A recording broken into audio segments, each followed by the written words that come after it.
And, of course, again, we'll talk about the World Series. We'll talk Giants, Jets, NFL news. Lots to get to tonight.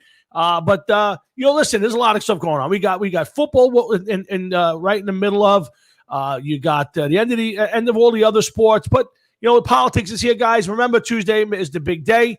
Of course, listen, the Hard Rock and Sports Show endorses Donald Trump. And not that means anything. This is not the Times. This is not any major news. This isn't the NYPD. Any of those organizations endorsing. But listen, get out there and vote. Have I gotta be honest. This is the first time I actually say I'm looking forward to being over with. I pray to God every day that Joe Biden doesn't win. I think he's a disaster. And if anybody doesn't see that, you're just voting out of hatred for 45, and that's fine. Whatever your reason is, vote, do your business. All I say is when it's over, whoever's in the White House, let's support him. Okay, because what we see is, if Joe Biden gets in, he's as big a crook as anybody I've ever seen in my entire life. If you don't believe that, you're not paying attention, and you don't want to pay attention. And it is what it is. But let's support whoever's in there. And somebody asked me that last week, and I said, listen, I don't vote for Joe Biden. I think he's never going to be president. He will be a figurehead and will be replaced by Kamala Harris within a couple of years. But I will support whoever's in there and hope that they do the best for this country.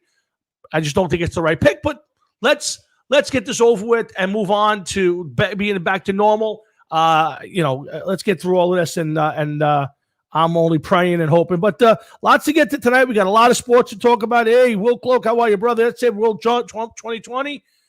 Thank you for your service out there, Will. And by all things, I think Trump wins this thing easy. I think it will be held up forever because the Democrats will never, ever, ever let this go. I think they will hold on to this for as long as possible, tie this up as long as they can, and it will be illegitimate. And I hope it just doesn't go. I just hope he blows it out. Whoever wins, that's what I'll tell you. I hope whoever wins, it's a complete blowout. Because I don't want to hear Trump and the Republicans for 3 months. I wouldn't want to hear the Democrats for the next 4 years. So let's just hope whoever it is, it's a blowout and it's over with. And we got a president, and we're all good to go. But Trump 2020, Will, I'm with you. Listen, if it's based on enthusiasm, Trump wins hands down. But we got a lot to talk about tonight. We're going to talk a little Eddie Van Halen. I know that Eddie's passed. There's been some really crazy rumors out there about Van Halen getting out there. We'll talk about that. We got plenty of sports to talk about.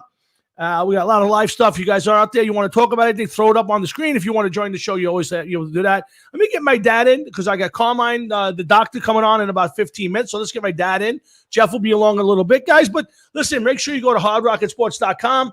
Check out all the new anything new coming up on the show. Make sure you check us out on YouTube, the Hard Rocket Sports Show. And, of course, go to our Facebook page and click the button. The more people listening to the show, the better.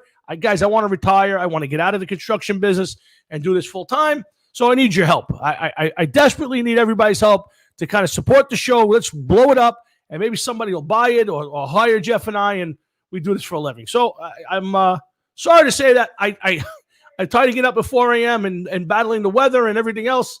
So I'm praying that somebody thinks I'm good enough to do this for a living. Anyway, let's get on to the show. My dad's hanging in there. Let's get him on and see what he's got to talk about tonight. What's up, Pop? What's up, Tom? I believe in you. I think you could do it too. So. Thanks, Pop. What's up? Not a problem. I was listening to today. Today's the first time I found out that the Jets are playing Kansas City, right? Yes. Week? Yes. And they're 19.5-point underdog. That's correct. Yes. Out of any circumstance, I would never even think taking to lay 19.5 points. But against the Jets, I got to tell you, they're really pitiful. Yeah, you know what, Dad? Somebody said it today. I was listening to the fan on the way home today, and I don't know if it was Beningo or somebody made a great point, and they said, think about this franchise. In 1990, Al Michaels went on the air and said, this franchise, and this is 1990, is basically attributed to one player and one game. And you know what? That 30 years later, it's still the same. This whole franchise, its entire legacy is built on one game 50-something years ago with one player who, I think is probably a little on the overrated side. I love Joe Namath. I think he's a fun guy to listen to. But let's be honest. You saw him play. This franchise that is really a very bad franchise. It's funny because last week Uncle Bob was over. We were talking about it. And I said, I could have probably named you 3/4 of the league quarterbacks that were better than he was. Yeah. He was a good quarterback. I won't say he was great.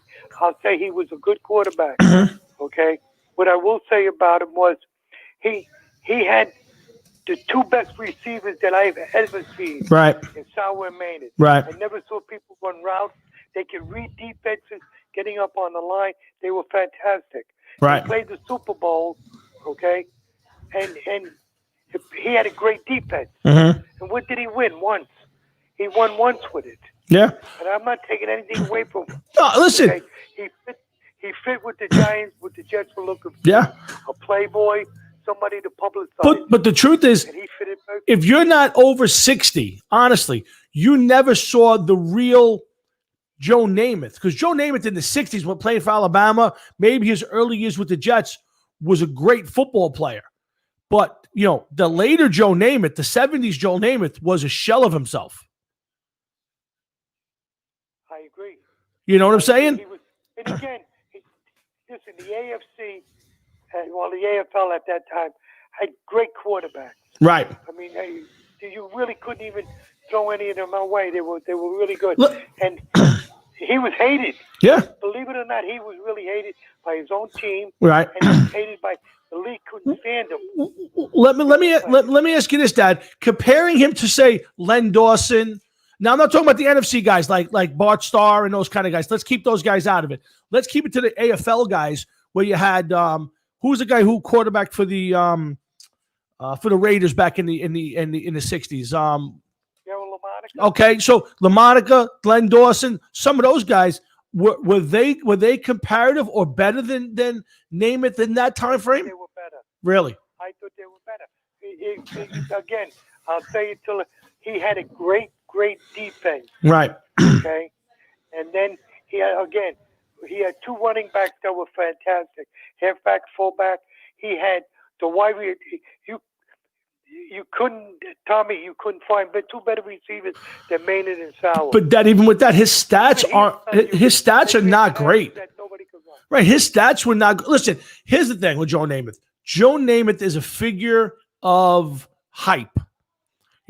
Here's a guy who in the 70s. Yeah, exactly. Here's a guy in the 70s was, the white cleats, the long hair, hanging out with all the models, dating Raquel Welch, hanging out with Mickey Mantle. Here's a guy who was more hype than substance. Again, I never saw him play other than video. So, to me, when Joe Namath hit the Rams in 75, I wasn't even watching football yet. So, to me, he's built on that one game and that one guarantee. He's built an entire career during football and after. I agree with you. Yeah. He was, again, I will say, listen, you couldn't take it away. He was a good quarterback, especially when he played in Alabama. Right. Oh, yeah. Absolutely. Okay. But he, they make him, when you say Joe Namath, you expect the halo to come out. Yeah. Like he's the top quarterback of ever. And he really wasn't. Yeah. And he had, I could be wrong, but I think he had as many touchdowns as he threw. He also threw it. Oh, more. I believe it's more, actually. I'll have to look it up, but I think he actually threw more interceptions and touchdowns in his career. Now, again, he won the biggest game probably in NFL history. It changed the entire NFL. So I'll give him that. But he wasn't the star of that game. He wasn't the best player in that game. He just made that statement. They won, but the defense won that game. Maybe, some. So, but, when you then compare him to the guys he went into after that with, let's say with Starr, with the guy from the Colts, both quarterbacks from the Colts, Unitas, and even the guy who replaced Unitas. What was his name? The guy who replaced Unitas. Right. To me, when I look back, he's not again, based on his Alabama years, he was a great quarterback, but in the NFL, those guys were probably better quarterbacks than him. Well, they were.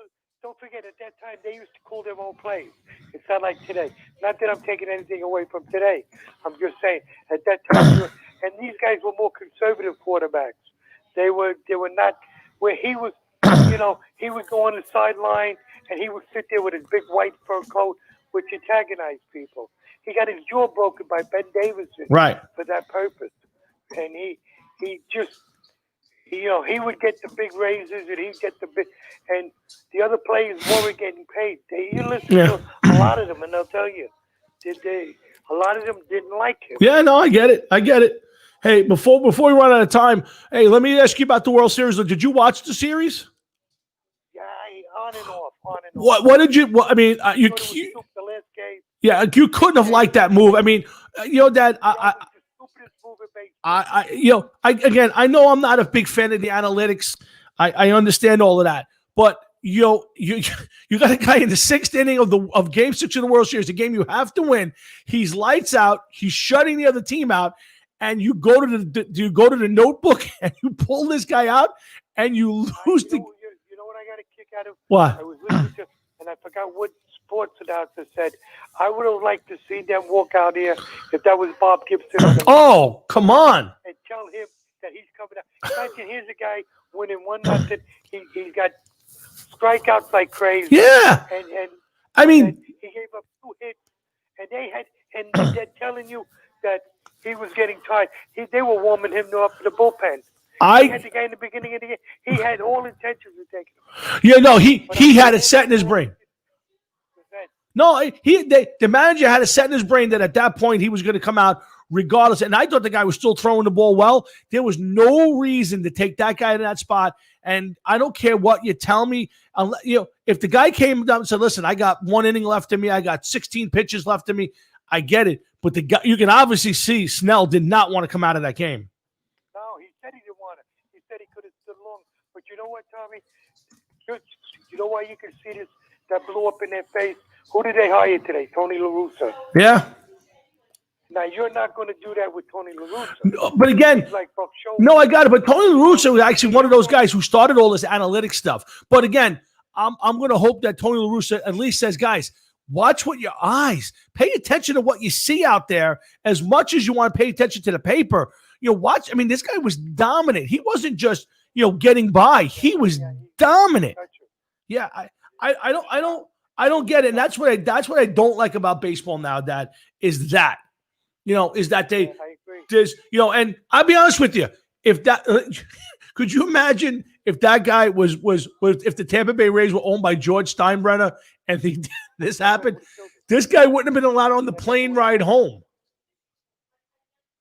Well, I think what I heard, and I have to agree with it, I have to think what they said was maybe in a 162-game series you can get away with that analytics junk.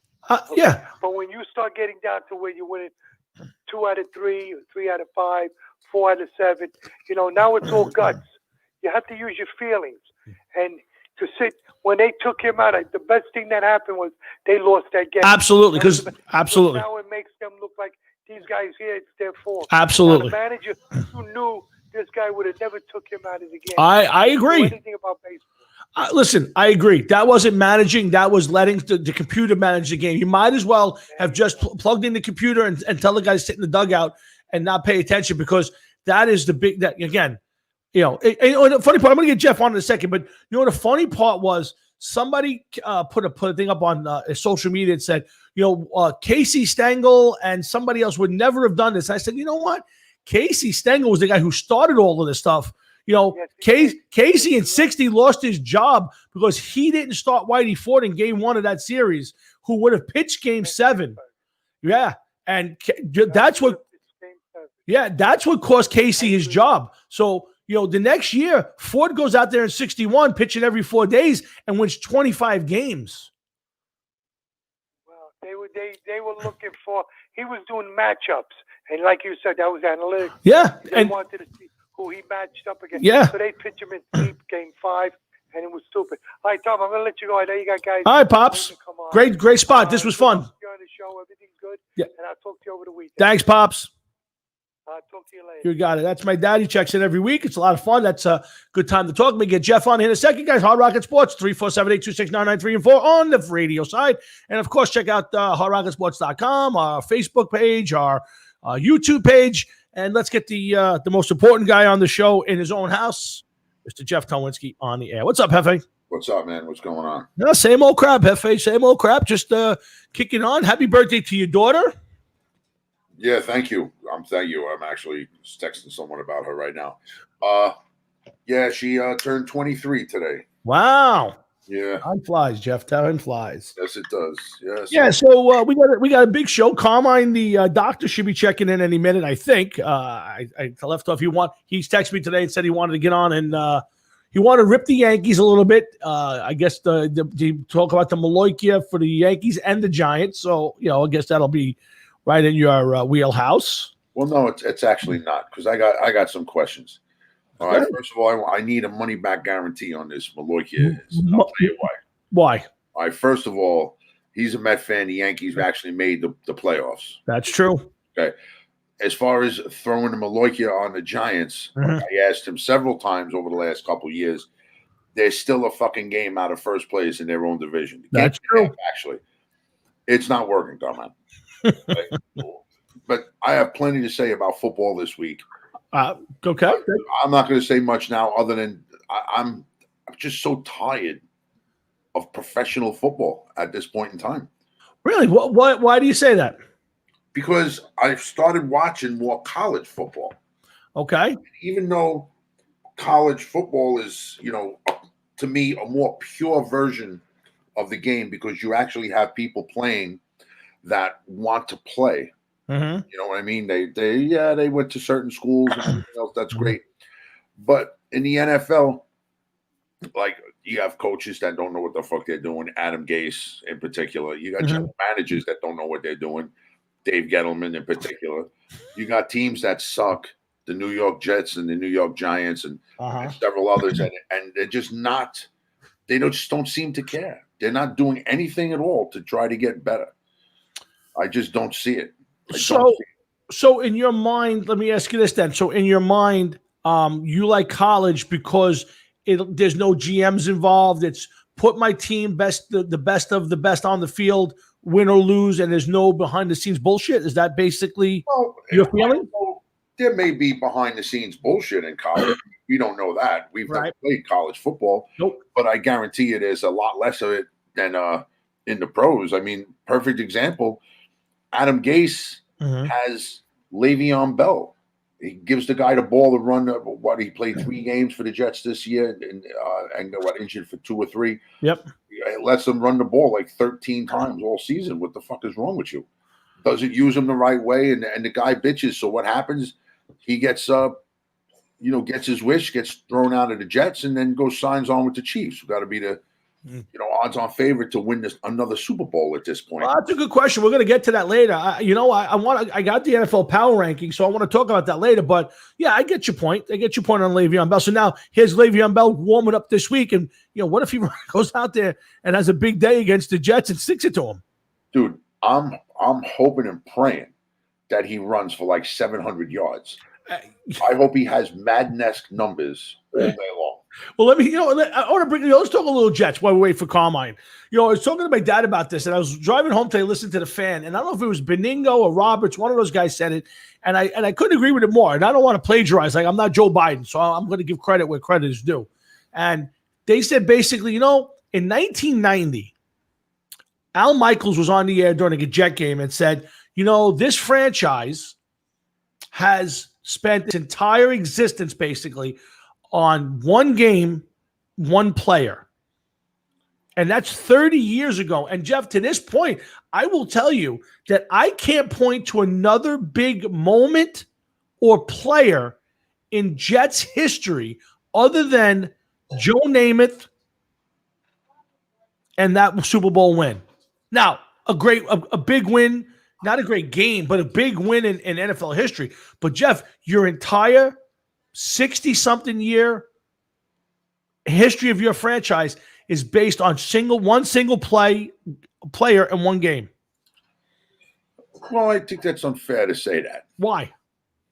Why? What? Why is it unfair? Tell me how. Let's put it this way: I who's think the second best player in Jet history? Darrell Revis. Okay, I think that a cornerback. I think that you're biased against him because you're a Giant fan. I'm not. I'm honestly not biased. I don't hate the Jets. No, I don't. How come I don't see no Jet gear over there? Because I only root like the Jets. I only root for successful teams. Oh yeah, and your team that hasn't seen the playoffs in 10 plus years. What is that? What exactly is that, Tom? That's the tickets of 4 Super Bowl titles right there. 4. How many of those tickets were yours? None. I was waiting for you to say all 4, but okay. That's what I would have said. None. They're in my house on my wall. All 4 of them are mine. But no, get my point. Think about it. What's the and again there is one. So what is it? What is the second biggest win in Jets history? Well, listen, you are hard pressed to find success in that team. In 60 years. There's been fleeting moments of success. There have been some good players. You mean Darrell Revis, Curtis Martin, Kevin Mawai, Nick Mangold, DeBrickashaw Ferguson, Al Toon, Wesley Walker. There's been some good players that have come through. Wayne Corbett, Joe Klecko, Gastineau, the Stack Exchange. Are there more lows and valleys? Hell yeah, of course. But Jeff, 60 years, 1 championship. You've come close. What, one other time in the Testaverde year? No, they've been. They went to this AFC Championship game against Miami. They went to the AFC Championship game against Denver. They went to the AFC Championship game against Pittsburgh, or was it? Pittsburgh and Indianapolis the next year, right? Yeah, something like that. So they've been to 1, 2, 3, 4 AFC Championship games. You got teams like the Cleveland Browns, the Detroit Lions, and a few others that haven't even made it. I never said they were the worst franchise in history. I mean, that's just saying that haven't even made it to a championship game. But this is New York. This is New York. It's different. Look at the Mets, bro. Look at the Mets. I'm not going to argue that point. Look at the Rangers. Matter of fact, if you want to get down to it, other than the Yankees, New York sports franchises are not that successful. I'll disagree with the Giants. They have 4 that puts them in the higher echelon. I agree with you. Echelon of that championships. But listen. But then again, don't forget too the Giants. You're saying 4 Super Bowl. I know somehow whatever happened before the Super Bowl went in a time machine and disappeared and never was heard from again. Well, that's the NFL in general. You're right. Yes. Yeah, I know that they have a few more. Oh, they have an NFL championship. 56, they won a championship. Somewhere in the 20s and 30s, I think they won a couple. So I mean, if you think of it, yeah, they are somewhat successful as a franchise in the Super Bowl era, but as a New York franchise, other than the Yankees, everybody else kind of sucks. I mean, maybe the Giants are the second most successful franchise, and then yes, not for nothing. The third most successful franchise may be the New York Jets. Oh boy! Well, I'd have to argue and say probably the Mets. They have at least won 2 titles.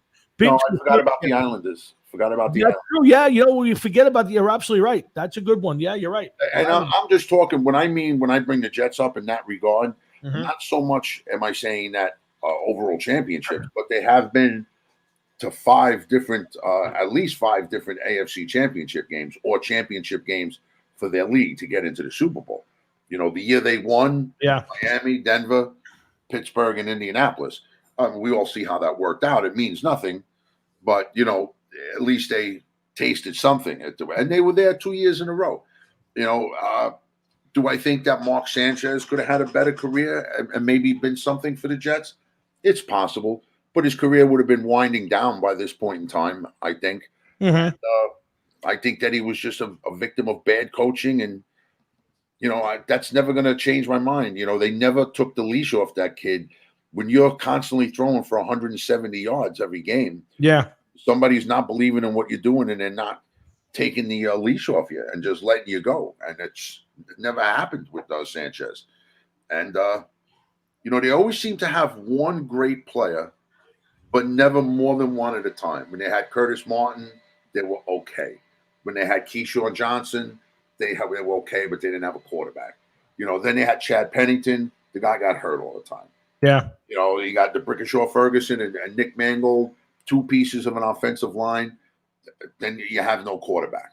You know, then all of a sudden Mark Sanchez comes. The guy played, like 3 college games or whatever. And then he comes in and he just starts off at a high point and just fucking falls off the face of the earth. Sam Darnold, everybody and their mother wanted Sam Darnold. The Jets got him. This guy couldn't throw out the garbage. You know, it's just a shame. I don't know. I'm going to have to say that their scouting department is awful. Their owners know nothing at all about football. Mm-hmm. It's quite obvious to me. You know, you got to do something better. Yeah, sooner or later, you're going to hit by accident, don't you think? Oh, yeah. Listen, I would agree with you on that. Yeah, at some point, even just by, accident, you're gonna wind up being a good team for a little while. But, do you think sometimes it's a team philosophy more than can you blame it on a philosophy, Jeff? I mean, after a while, you got to stumble onto a winning franchise, to a winning year. No, I don't believe it's a philosophy because they don't have coaches and coordinators around long enough for a philosophy to take root. So how is it the philosophy? You know, maybe the philosophy is this: they give up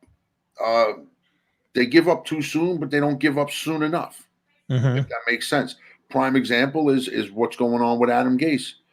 The guy won 7 of his last game. No, 5. What did he go 5-2, something like that last year, right? Or 6-2 in the last half of the season to get to 7-9. So they keep him.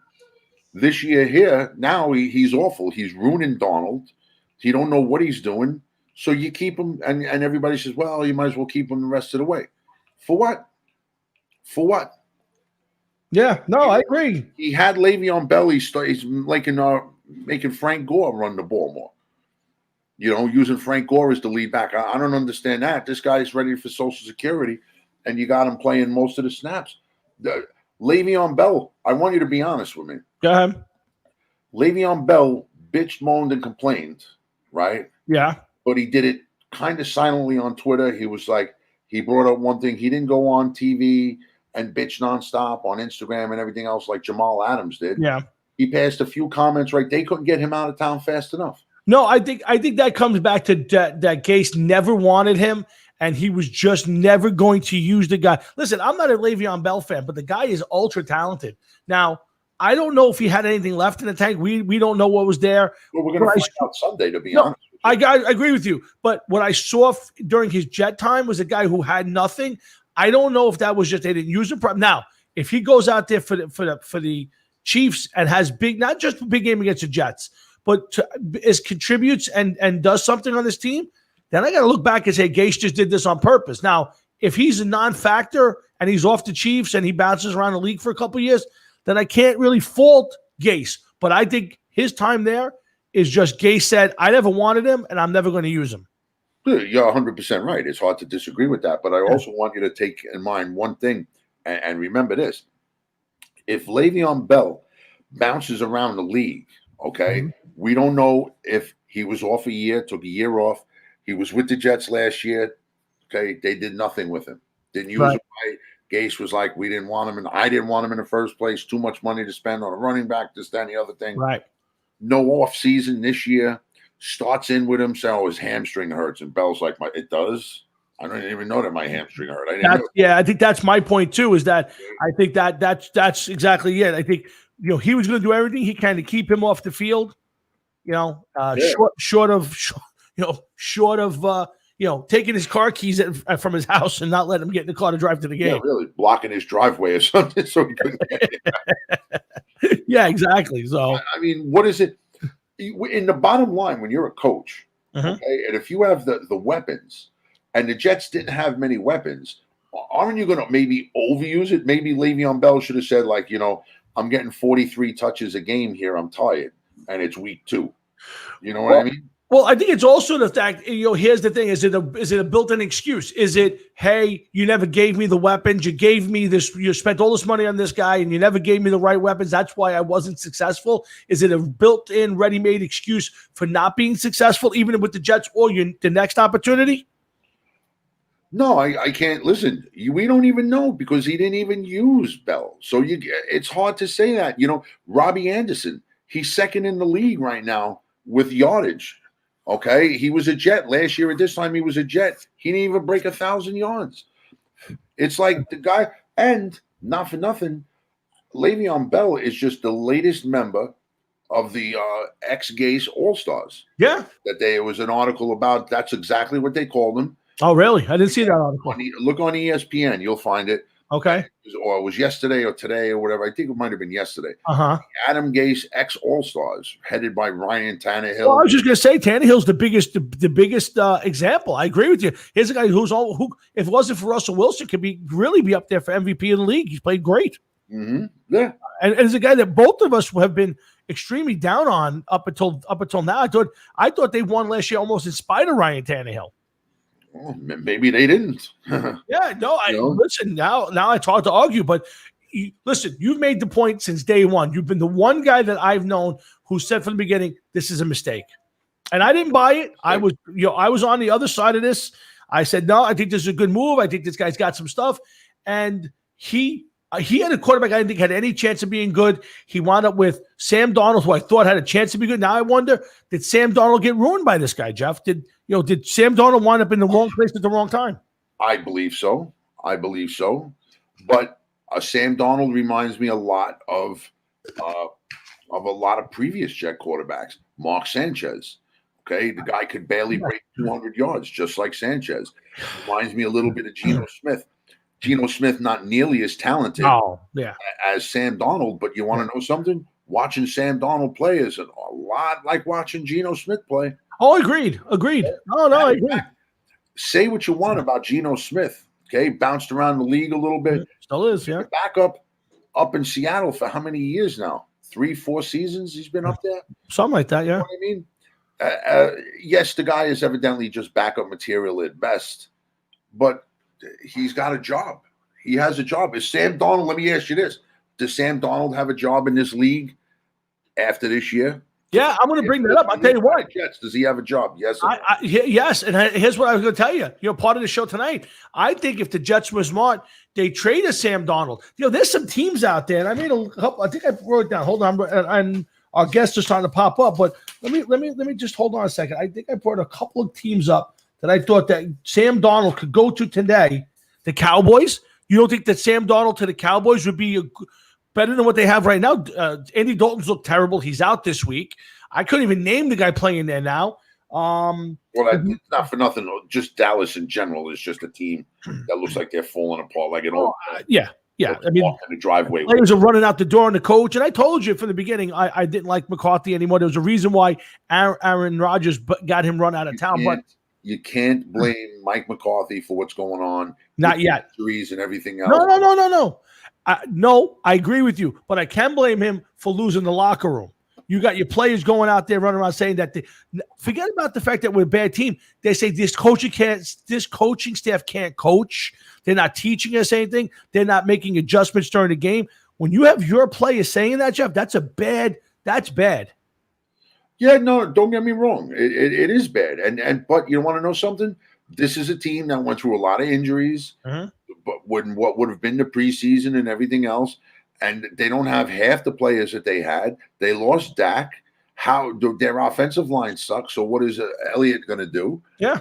They bring in Andy Dalton, maybe the best backup in the league when they signed him. I thought so. Maybe the best backup in the league. He's now a starter. Went to the playoffs 3 years ago. Oh, now he's got a fucking concussion. He can't even spell his own name.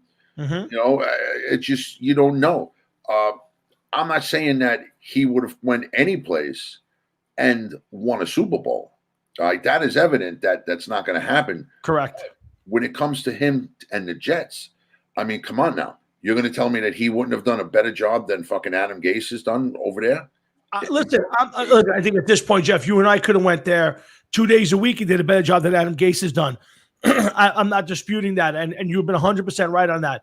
And we'll get to McCarthy and them later. We got a lot of football to do tonight. We're going to run through the league. I could sit there with the Jets and draw a play out on the fucking street and with a piece of chalk.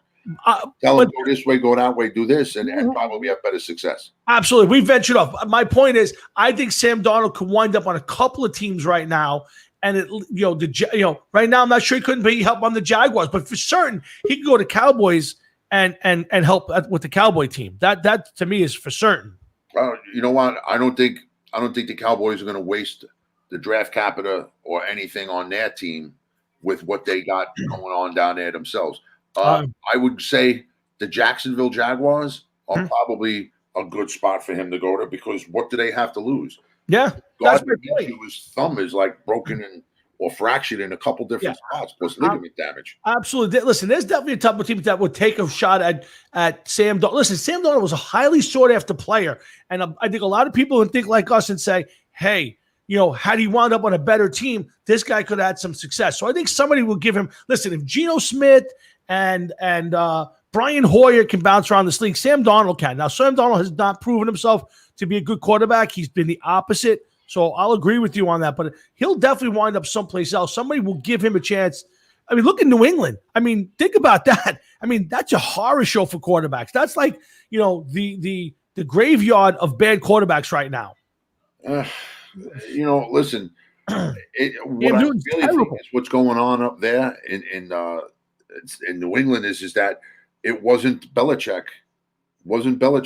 Well, I'm going to argue that point with you. We're going to get to that. Our guests are on the line, so I want to get them on. I'm going to play a little something here.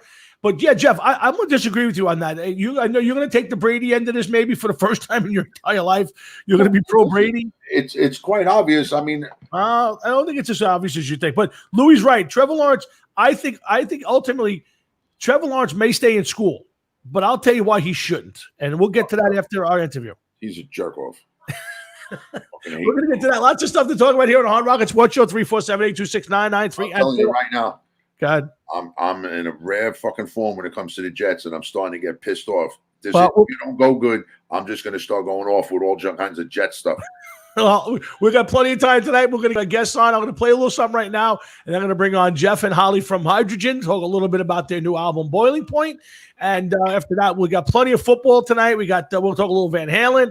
Lots to get to here at the Hard Rock and Sports Show. I got no guests coming up in the future with this, Jeff. This is the first time in about 3 years that I can actually say we don't have one single guest booked past tonight. Oh, listen, I'm sure there'll be somebody that'll pop up. Absolutely. Somewhere along the line. It normally does seem, but yep, we will get through at this point in time. And I have to ask you if we want to get Didi Verney on the show. So we'll have to answer that after this. I'll tell you right now, I don't have to wait till later. Fuck yeah, get him. Well, we'll talk about it. I'll tell you why we'll talk about it. But anyway, guys, Hard Rocket Sports. There's nothing to talk about. You got to get him on. Well, I'll tell you why. But let's play a little something here from our guests. And we'll come right back with Jeff and Holly from Hydrogyn. Give me a second. Let's play a little something.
And that's back to the Hard Rock Sports Show. And that is Disappear from our friends at Hydrogyn and on the RFL Records label. Coming out actually tomorrow, I think it's coming out. That's right, 10:30 on the release. Great album. I highly recommend you follow it. And we're going to get on right now with Jeff Westlake, our good dear friend who's been on the show many, many times, loving his stuff. And, of course, we're going to bring in Holly Hines, this new singer for the band Hydrogyn. Holly, Jeff, welcome aboard. Welcome. You. Hello. That's Jeff up in the corner. I'm Tom. I just Jeff Westlake knows who we are, but Holly, welcome on. Let's get it right. That's pissed off Jeff in the upper corner. He's very pissed off about the Jets, and I'm happy about my Bills. So we'll leave that right there. Well, that's all right. The Bills are okay. That's all right because they're a New York team. But and I just don't have any dogs in that race, so you guys are good. Probably better off. Jeff's okay with everything, Westlake, as long as the Bills suck, right, Jeff? No, I told you I was looking forward to watching the Bills win a little bit this year because I meant the Pats. I meant the Pats. I meant as long as the Pats. Yeah. As long as the Patriots and the Giants don't win, I'm cool with it, man. So again, Westlake, it's been a while since we've had you on the show. I'm sorry we haven't had you. First time we've had you on the video end. And Holly, welcome aboard to the Hard Rock Sports Show. Thank you. I'm so happy to be here. Happy to meet you guys. Absolutely. So Jeff, let me start with you and ask about the new album. I love it. Thank you for sending it. I got to listen to a good part of it last night. Melody just kicks ass. Tell us about what went into coming up with this. You produced it, you wrote everything, you arranged it all. You're a jack of all trades, master of all of them. Tell us about the boiling point and what's behind it. Well, the boiling point is actually what I call the first group effort from the band Hydrogyn in 16 years. I did produce the album, but so did Holly, Jacob, Ryan, and Scotty. Mm-hmm. I did mix the album, but so did those people. I engineered less on this album than any album I've ever engineered in my life, except for when Michael Wagner produced us back in 2006. But the album was just a lot of fun because there's just a whole lot of talent surrounding the situation. It was probably one of the top two easiest albums I've ever written in my life. Holly and I talked on and off throughout the whole process. It's like there was another party involved, because everything just happened so easy. We literally wrote the album, her at her house and me in my house, and we would pass things back and forth through the internet, and we got together twice. We got together twice to actually put the things together and then record them. So this was a treat. Why the change in the way you do things, Jeff? Like why, you say that this is the first time it's an all. What made you change it this time? Because of all the talent that I had surrounding me, and multiple brains are always better than one. And I had, yeah. So, and I had people coming at sides that had different points of view than what I've had, than what I have. I mean, I've got guys in this band I've got one guy in this band, Scott Clayton, the drummer, that I've known since he wasn't far out of diapers. So, I mean, he's got a different perspective on things. But the big thing was not just the fact that, all this talent, but the girl sitting here with the three of us is the game changer in the whole thing. And what what happened and the way it happened. And I've known this for over a decade, but this is the first time that we've actually sat down to work on an entire project from the ground up. I've produced a couple albums for her in the past, and she's worked with me on some various things here and there, but she's the game changer. Well, Holly, let me segue over. Great segue, Westlake. You're on top of your game as always. So let me segue over to Holly. And Holly, let me ask you a question. So yes, I think it is a game changer. I love your voice on this album. Jeff did whoever mixed it did a great job. You fit so well into what this album is doing. But let me ask you, since I don't know you, we don't know you here at the Hard Rock and Sports Show, and hopefully one of these days we'll eliminate Westlake and we'll bring you on by yourself so you can have some. Yeah, I'm good with that. I'm fine with that. But we love Jeff. Don't get me wrong. Jeff Westlake is one of my favorite people that I've met through this show. He sends me his stuff is great. We're going to be fast friends because he's one of my favorite people too. So. Absolutely. Yeah. I mean, just I ask him for something, he jumps at it, and he sent me so much good material that I play it all the time in my car. So Jeff knows how I feel. I love his stuff. But let's get to know you a little bit. So, is this type of music? Is this your influence? How did you get into this? Is this a stretch for you? Is this something that you normally wouldn't be singing? Tell us a little bit about you and your background. So, interestingly, I actually started, and I know this is going to be a huge shocker, especially considering my accent. But I started out singing country music and gospel. Wow, shocking.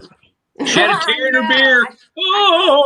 I tried to prepare you. I was waiting for you to start singing about your pickup truck and the dog that you just got. Right. It's so hard to write a hard rock or metal song about, dead dogs and shit.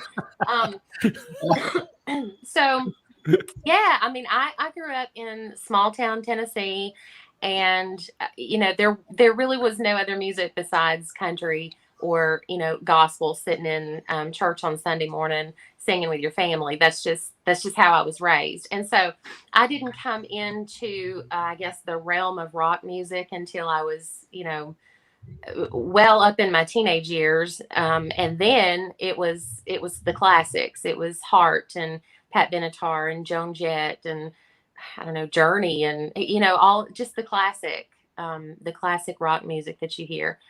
And then after that, I kind of started, I don't know, experimenting, I guess I could say, with my voice, just to see what I could do. Ann Wilson has always been a huge influence for me, but I mean, so has Elvis Presley and Ronnie James Dio and Winona Judd. I mean, my influences run the spectrum, I'm telling you. So, yeah, it was just kind of experimentation, and I love rock music. I love heavy music, and this is just kind of where I landed. Well, let me ask you a question. Before hooking up with Hydrogyn and Jeff, what was the hardest stuff you sang, and how difficult was it to transition from singing Heart and listen, don't get me wrong. I mean, Ann Wilson and Steve Perry from Journey, and amazing stuff to sing. But how difficult was it to transition to sing this type of genre of music for you? I don't know that I would say difficult. I would say different. It requires a completely different technique. You have to just kind of explore different facets of your voice. Country music, gospel music, and Heart, all are extremely melodic vocally.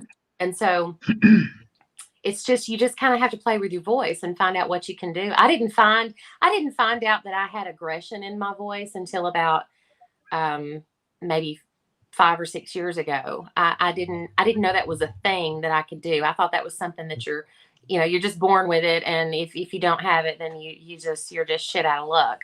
Well, that's wrong, because I wanted to sing more aggressive styles of music, and it was all a matter of practice and exploration. So it's just different.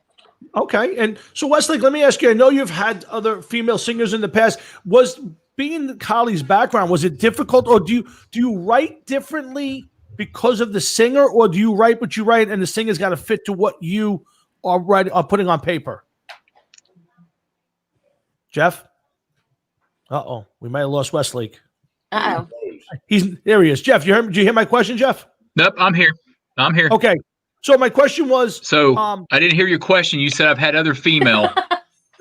Well, I didn't want to say you had other male, but you've had other female singers. But when you write for Holly, is it any different in your preparation or your music based on the singer, or being Holly's kind of new to the genre? Do you write differently, or is it your song is your song and she's kind of got to adapt to it? No, I write differently, and the reason I write differently is because she fucking gets it. I mean, period, plain and simple. In the past, I've always had to be like, hey, is this okay? Can you deal with this? And a lot of times I'd get, no, it's too heavy, or it's not this, or it's not that. With Holly, I give it to her and she immediately gets it. And then she turns around and she goes, can you make that gallop? Can you make that a little heavier? Can you do this? Can you do so? Writing with her is it's kind of like breathing, to be honest with you. It just happens so naturally and you don't think about it. She's the first vocalist, and I've had plenty of vocalists other than females too, other guys as well. Absolutely. She just gets it. It's hard to explain, actually, but you throw down a riff, and I don't think there was one song on this album that we threw down a riff and we started working for it, and about halfway into that song, we said that's not going to work, and that's the only one. And we recorded, I think was it like 17 songs? 17 or 18, yeah, it was a lot. Wow. There he is. So again, guys, I think everything just clicked, man. It was scary. Oh, that's good. Again, Hard Rocket Sports here, 347-826-9934 on the radio side. Of course, check us out on our Facebook page. Go to rforecords.com and you can get to Hydrogyn and their page. And I'll get both these wonderful people to give us some more places that you can find the new album, which comes out tomorrow. Again, on the RFL Records label. Make sure you go out and support RFL Records. All of their great artists. And, of course, especially Hydrogyn, who's new album. I'm going to say album. I'm sorry, guys. I don't do it any other way. New album, The Boiling Point. And you catch all of their past. I think this, Jeff, is this your 11th full-length album with have Westlake's go. Holly, you're going to be all by yourself for a minute, Holly. You ready? All right. I got you. Holly, tell me about the covers. Oh, there he is. He's back. Westlake's back. Hey, Jeff, tell me about the covers for this. I want to ask you first before we get to Holly. I don't know if I remember seeing other covers on your past albums. Why covers on this one, and why these specific covers? Is it kind of based on Holly's talents, or is it what's it about these covers that you decided to put on this album? Always like to do a cover that I've liked in the past. We've always done covers. We've done everything from Back in Black to Assault Attack from Michael Schenker, and we did Alanis Morissette on the Deadly Passions album, but with Holly, I chose one way or another just because it just needed to be updated. It's always been a great song. Now, as far as the Elvis cover and the Tears for Fear cover, that was her decision. Okay. So Holly, why, so it's your first album with the band and you're already coming in there and you're demanding things. Is that just the diva thing in you singers? How does that work? LSD, lead singer's disease. Yeah. That's just how it works. From the very beginning, when we started talking about this album, Jeff gave me the reins. Yep. And I took them. I'm not surprised. Tell me, Holly, so when you get on, so let me ask you this. I mean, you guys haven't actually been on stage yet. You haven't gone did this show live anywhere yet. Hopefully you'll get the opportunity, and you will after November 4th when the virus maybe goes away. But when you do, Holly, is there a change in your stage presence based on this type of music? Like, do you feel like you kind of got to rock it up? Is it, are you normally a very demonstrative person when you sing? Yeah. I'm not the kind of person that it's easy to put a spotlight on. We'll say that. Okay. The whole reason that I'm on a stage performing is because there's an audience there to listen to me. And so I am performing for that audience, and I'm there to give them a show. And a show is not just, it's not just the music, it's visual. I have probably about, I guess, 5 or 6 years ago now in another band that I was in. And it was a hard rock band as well. But it was my first hard rock band. And that's when I kind of started exploring my stage presence and things like that. I actually injured my neck irreversibly. So, yeah, the stage presence got a little more aggressive as the music did. And, it just calls for it. And I have more fun with it too. So. Yeah, listen, I can see by the video, and we'll get into a little bit of real quick on the video aspect of it. Yeah, I can see you fit in. You seem to fit in well. You seem to adapt to this very easily, and that's why I asked, because you seem again on the video that it just was very natural for you. So that's why I wanted to see what your background was, and it flows very well. And before I forget, Jeff, I got to ask you this, and I'm sorry to cut right in the middle of your interview with it, but. Tell me, give me a little something. I've asked everybody who's been on the show in the last month, all the great guitar players. Can you give me a little something on Eddie Van Halen and the passing of Eddie? Influence, not an influence, big. Give me a little something on Eddie Van Halen.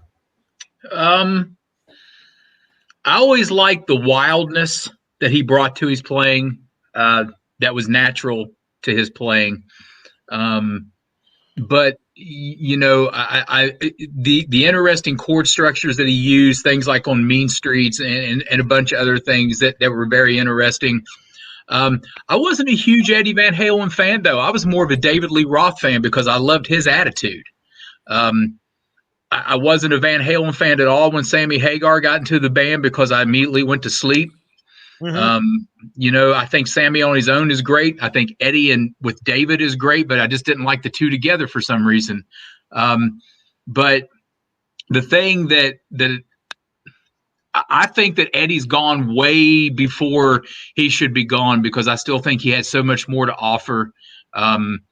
You go back and you listen to all the stuff he did, if it wasn't for him, he influenced and infused an entire generation of guitar players with the finger tapping and a lot of the things that he did in his chordal structures that made the band Van Halen just huge. I think that the world of guitar is going to sorely miss him for as long and as much as the world of vocals misses Ronnie James Dio still to this day.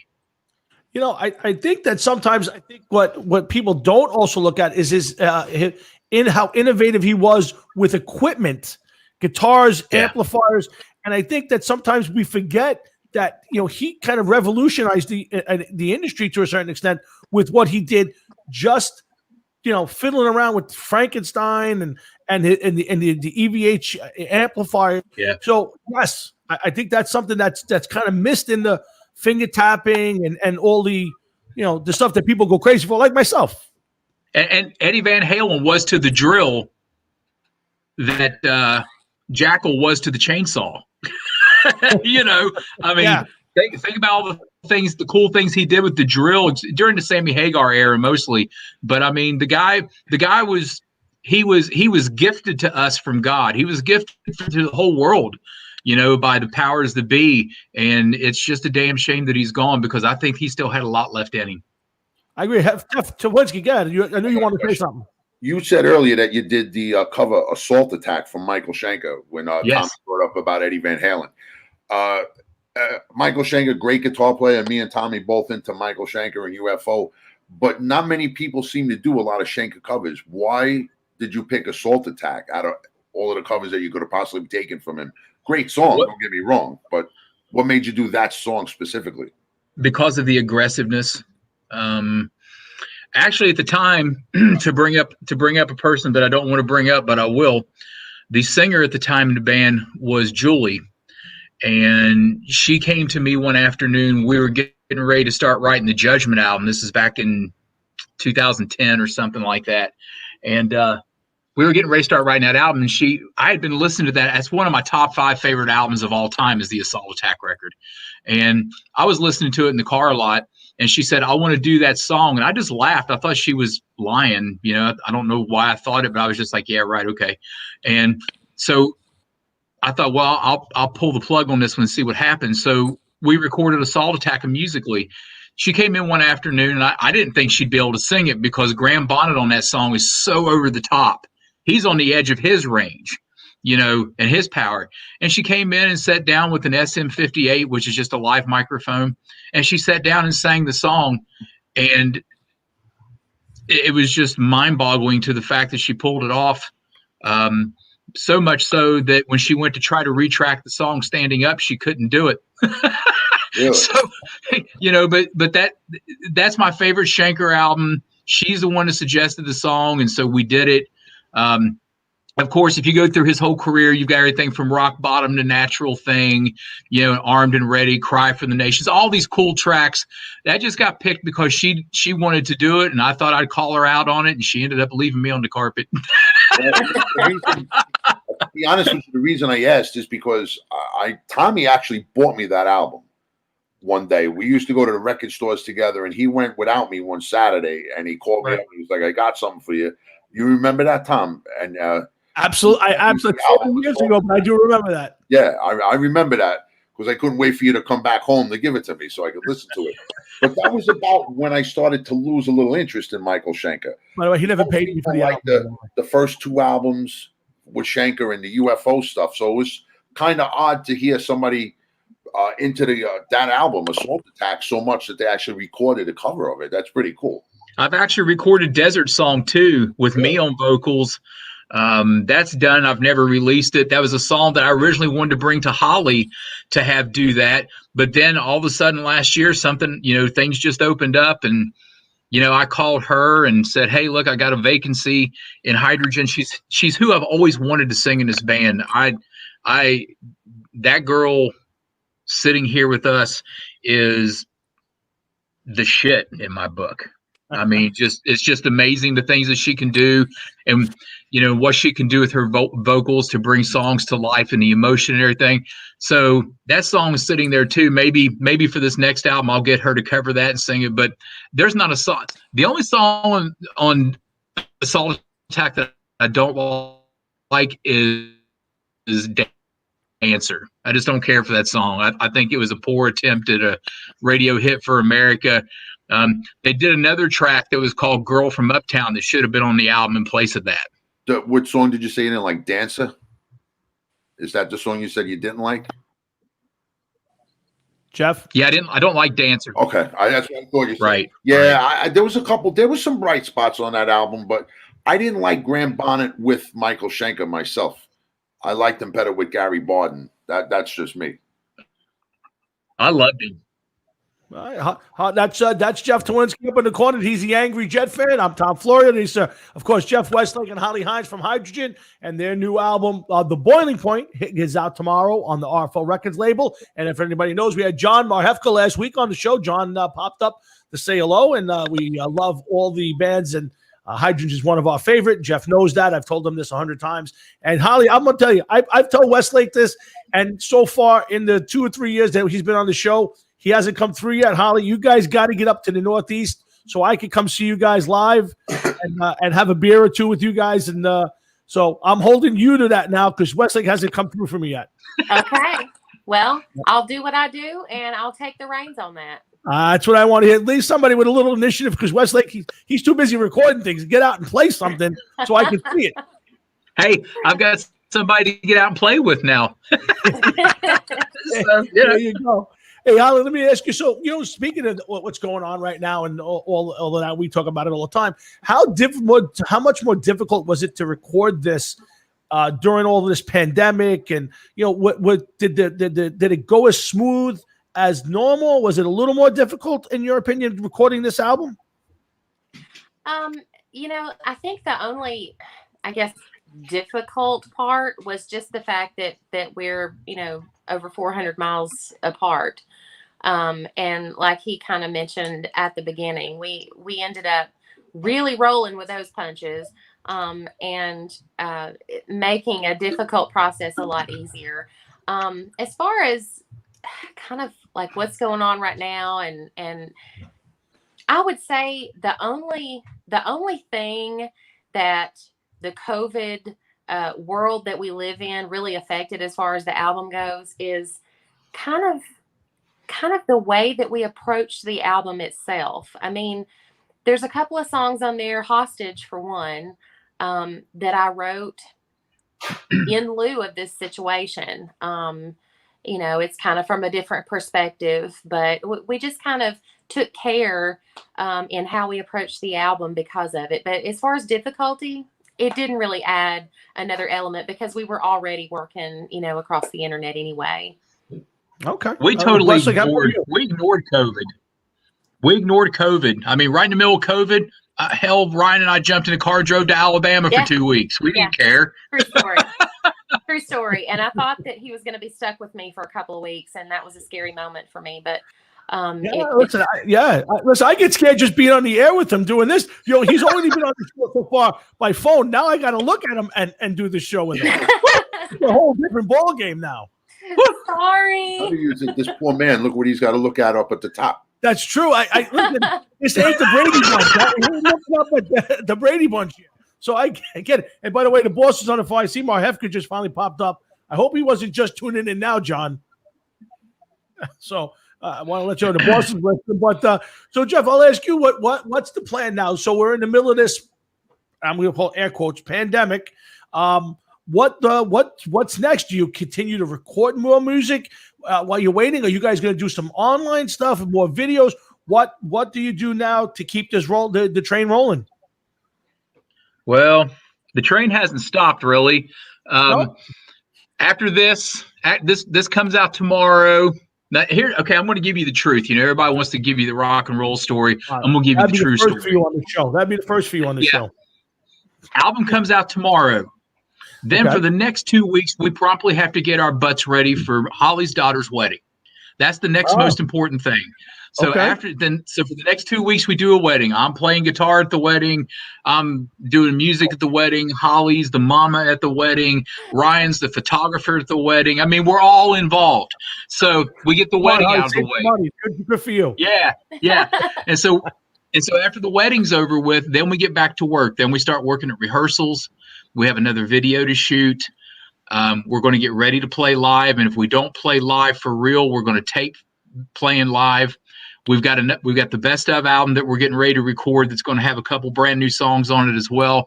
And then after that, hopefully we play live a lot. I mean, I've already got people in Europe that are asking for us, as well as the States, not just you guys. And we already had the next album after that planned. Holly and I started work, about 2 months ago? Yeah. Just casually working on the next album. It's going to be a concept piece. But the main thing right now is just getting the wedding out of the way. And then somewhere about May, my daughter's going to have my second grandchild. So that's going to kind of stop things for a couple weeks. So just being realistic about it. We're family first, band second. The band's very important, but the kids are even more important. So I see everybody's involved in weddings and babies. So it's a family atmosphere there. It's good for you. And Holly's very smart. Free wedding, free band, free photographer. It's very smart on your part. Very smart. I knew exactly what I was doing. Listen, as soon as the wedding's over, you can kick them all out and move on to something else because you got what you needed. But I get it. But we use Westlake. The guy's talented. He plays everything. I'm sure. I want to stop up and see Westlake playing. Living on a Prayer and Beat It at the wedding. Played all the good wedding tunes. That'd be great. The only thing I'm going to be beating's her ass after this is over. I got a request for the wedding. I want you to make sure that Westlake sings the chicken song, the chicken dance. Oh. I want that recorded and played on this show. Yeah. So Holly got to promise me you got to do the chicken dance. Okay. I can see Ryan doing that. Oh yes, definitely. Oh, yeah, Brian. yeah. Or the Macarena, Brian is- one of the two. It's got to be either the chicken heads or the Macarena because it's played at every wedding. I want Westlake in his tuxedo playing the Macarena, doing the whole Okay. thing. You got to do it. I will hook you up. That's what I want to hear. Westlake, you know I love you, but I got to break your balls because you haven't been on in a long time. That's okay. That's all right. Well, listen, guys, I love having you on, and I love you guys know what we're way behind. Wait, two more things. First off, Jeff and I are available for the next video for a cameo appearance. I'm sure you'd want to get us involved, so let us know. We could absolutely be part of the cameo.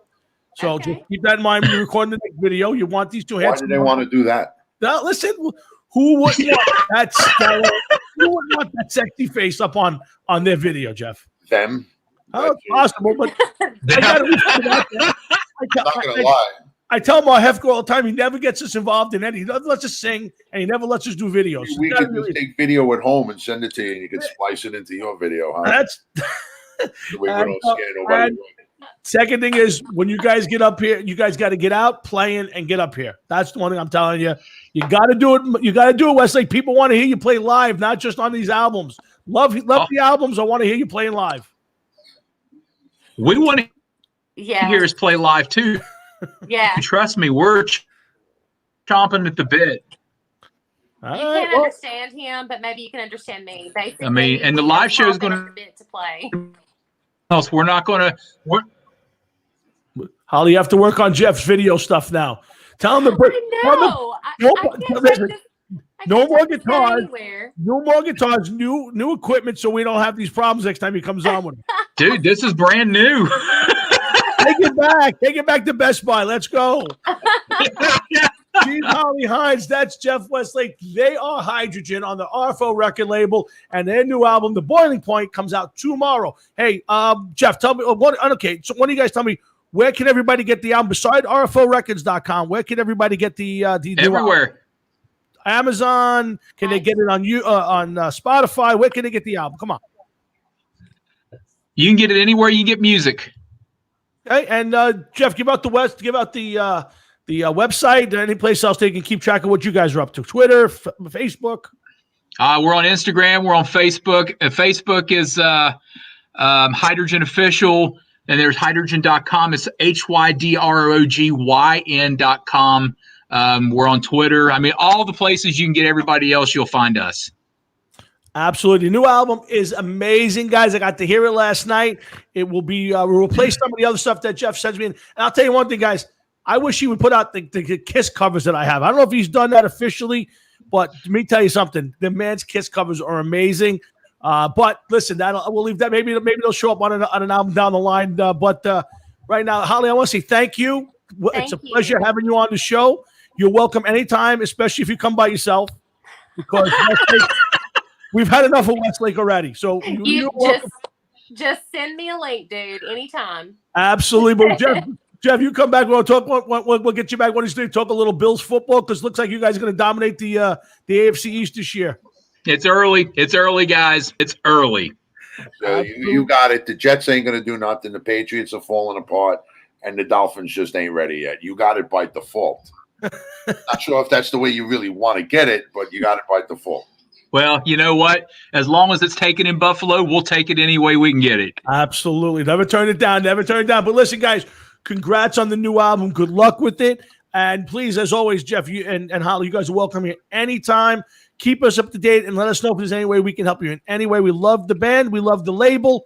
Come back anytime. Guys, good luck and much success with the album.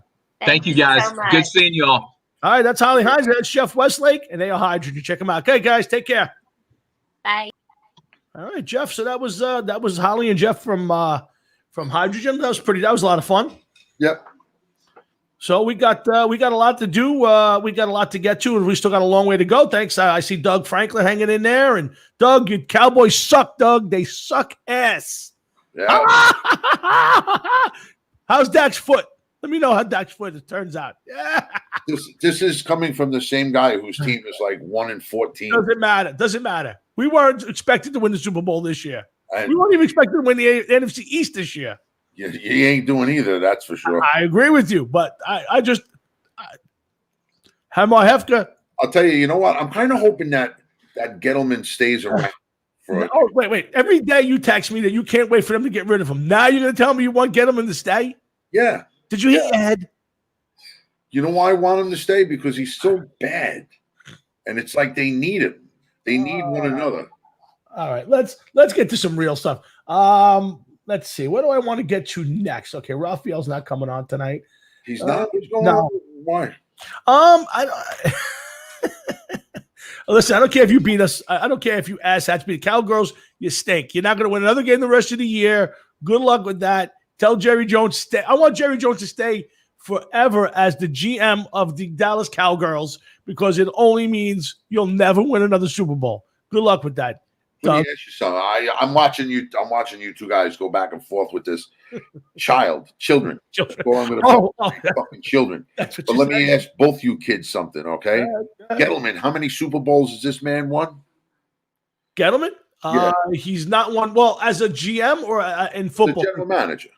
He went to one and lost it. Okay. And now Mr. Douglas Franklin over there. When was the last time Jerry Jones won anything? Anything? 25 years ago? Yeah. I thought so. It's still close to the Jets. Horrid NFC East. Man, I agree. I can't argue that point at all. My Giants have one win in their game and a half at almost the midway point, first place. Yes, John, you're right. Jerry Jones is the new Al Davis. You're 100% correct. Hard to argue that. Hey, you know what, Jeff? You know what? I gotta ask you, Jeff. It's the end of the year. It's the end of October, and Halloween's around the corner. Are you getting dressed up for Halloween this year? Yes, I am, dude. I got my costume all picked out. I've seen some of your costumes in the past. So let me ask you, what is it that you're dressing up as this year? This year, I've thought long and hard about it, and I've decided to get use something I've never done before. Oh, okay. I'm going to get dressed up as a disgruntled Jets fan. I'm wearing my outfit right now tonight as we speak. This is the saddest of fucking teams that I can't remember the last time I ever seen a team this bad before. They're horrendous. They're awful. Yeah. I cannot understand. Jeff, I have to punch you off. Doug Franklin wants to know how Super Bowl III was how long ago? Who? Look at your screen. No, but what was this? What is this? Who? Oh, that guy down there. Oh, yeah, whatever, Cowboys fan. Go ahead, Jeff. Continue on your costume for this year. Just a disgruntled Jet fan. Yeah, I can't. All right, listen, you've been a Jet fan for a long time. I'm going to ask you a simple question: is this the worst Jet team you've ever seen? Yeah, and remember, Rich Kotite coached you guys. Yeah, I understand that. And when Rex Ryan had the team. Yep. And Geno Smith was playing quarterback, and Michael Vick, and I think you might have been in there one or two Sundays. This has to be one of the worst, least inspired teams. They can't score. Yeah. Point differential is 115 or 117 points, something like that. Of course, in the wrong way, that they're like gave up 117 or whatever it is, 120 points more than their offense has scored. They can't score no matter what. Their coach can't coach. They just every week he says the same thing. Oh, we have to get better. We got to get tighter and get it back on the right track. Well, you're not even going to be in the same station, you fucking idiot. You're going to be gone soon. Yeah. I just don't understand. What do you do if you're the Jets? Okay, you're Chris Johnson. You have to fire Adam Gase. What is it that you do? What do you do? Tell me what you do. Again, you got to clean house. I got to be honest with you. There can't be more than 10 guys on this team that I would say have to stay on this team and build with, not around, but build with. Maybe 10 guys. Tell me, who do you keep? Just to show you their talent evaluators. Okay. Yeah. Say what you want about Le'Veon Bell, but let's just say that Le'Veon Bell is between serviceable and really good. Not top-notch, really good, okay? And what I mean by serviceable, 80 to 100 yards every game if you play him right. Maybe 4 or 5 catches out of the backfield, another 30, 40 yards. You know what I'm saying? Like, he's a piece. They didn't use him. They had Robbie Anderson. Doesn't anybody check these people and see what they can do and what the possibilities are? You let them go. Well, listen, I just don't understand it. I won't disagree with you. I don't think they've done a good job. I think the last time the Jets did a good job of talent evaluating was probably back when they drafted in a couple of years, Revis, Ricochet, Ferguson, Mangold.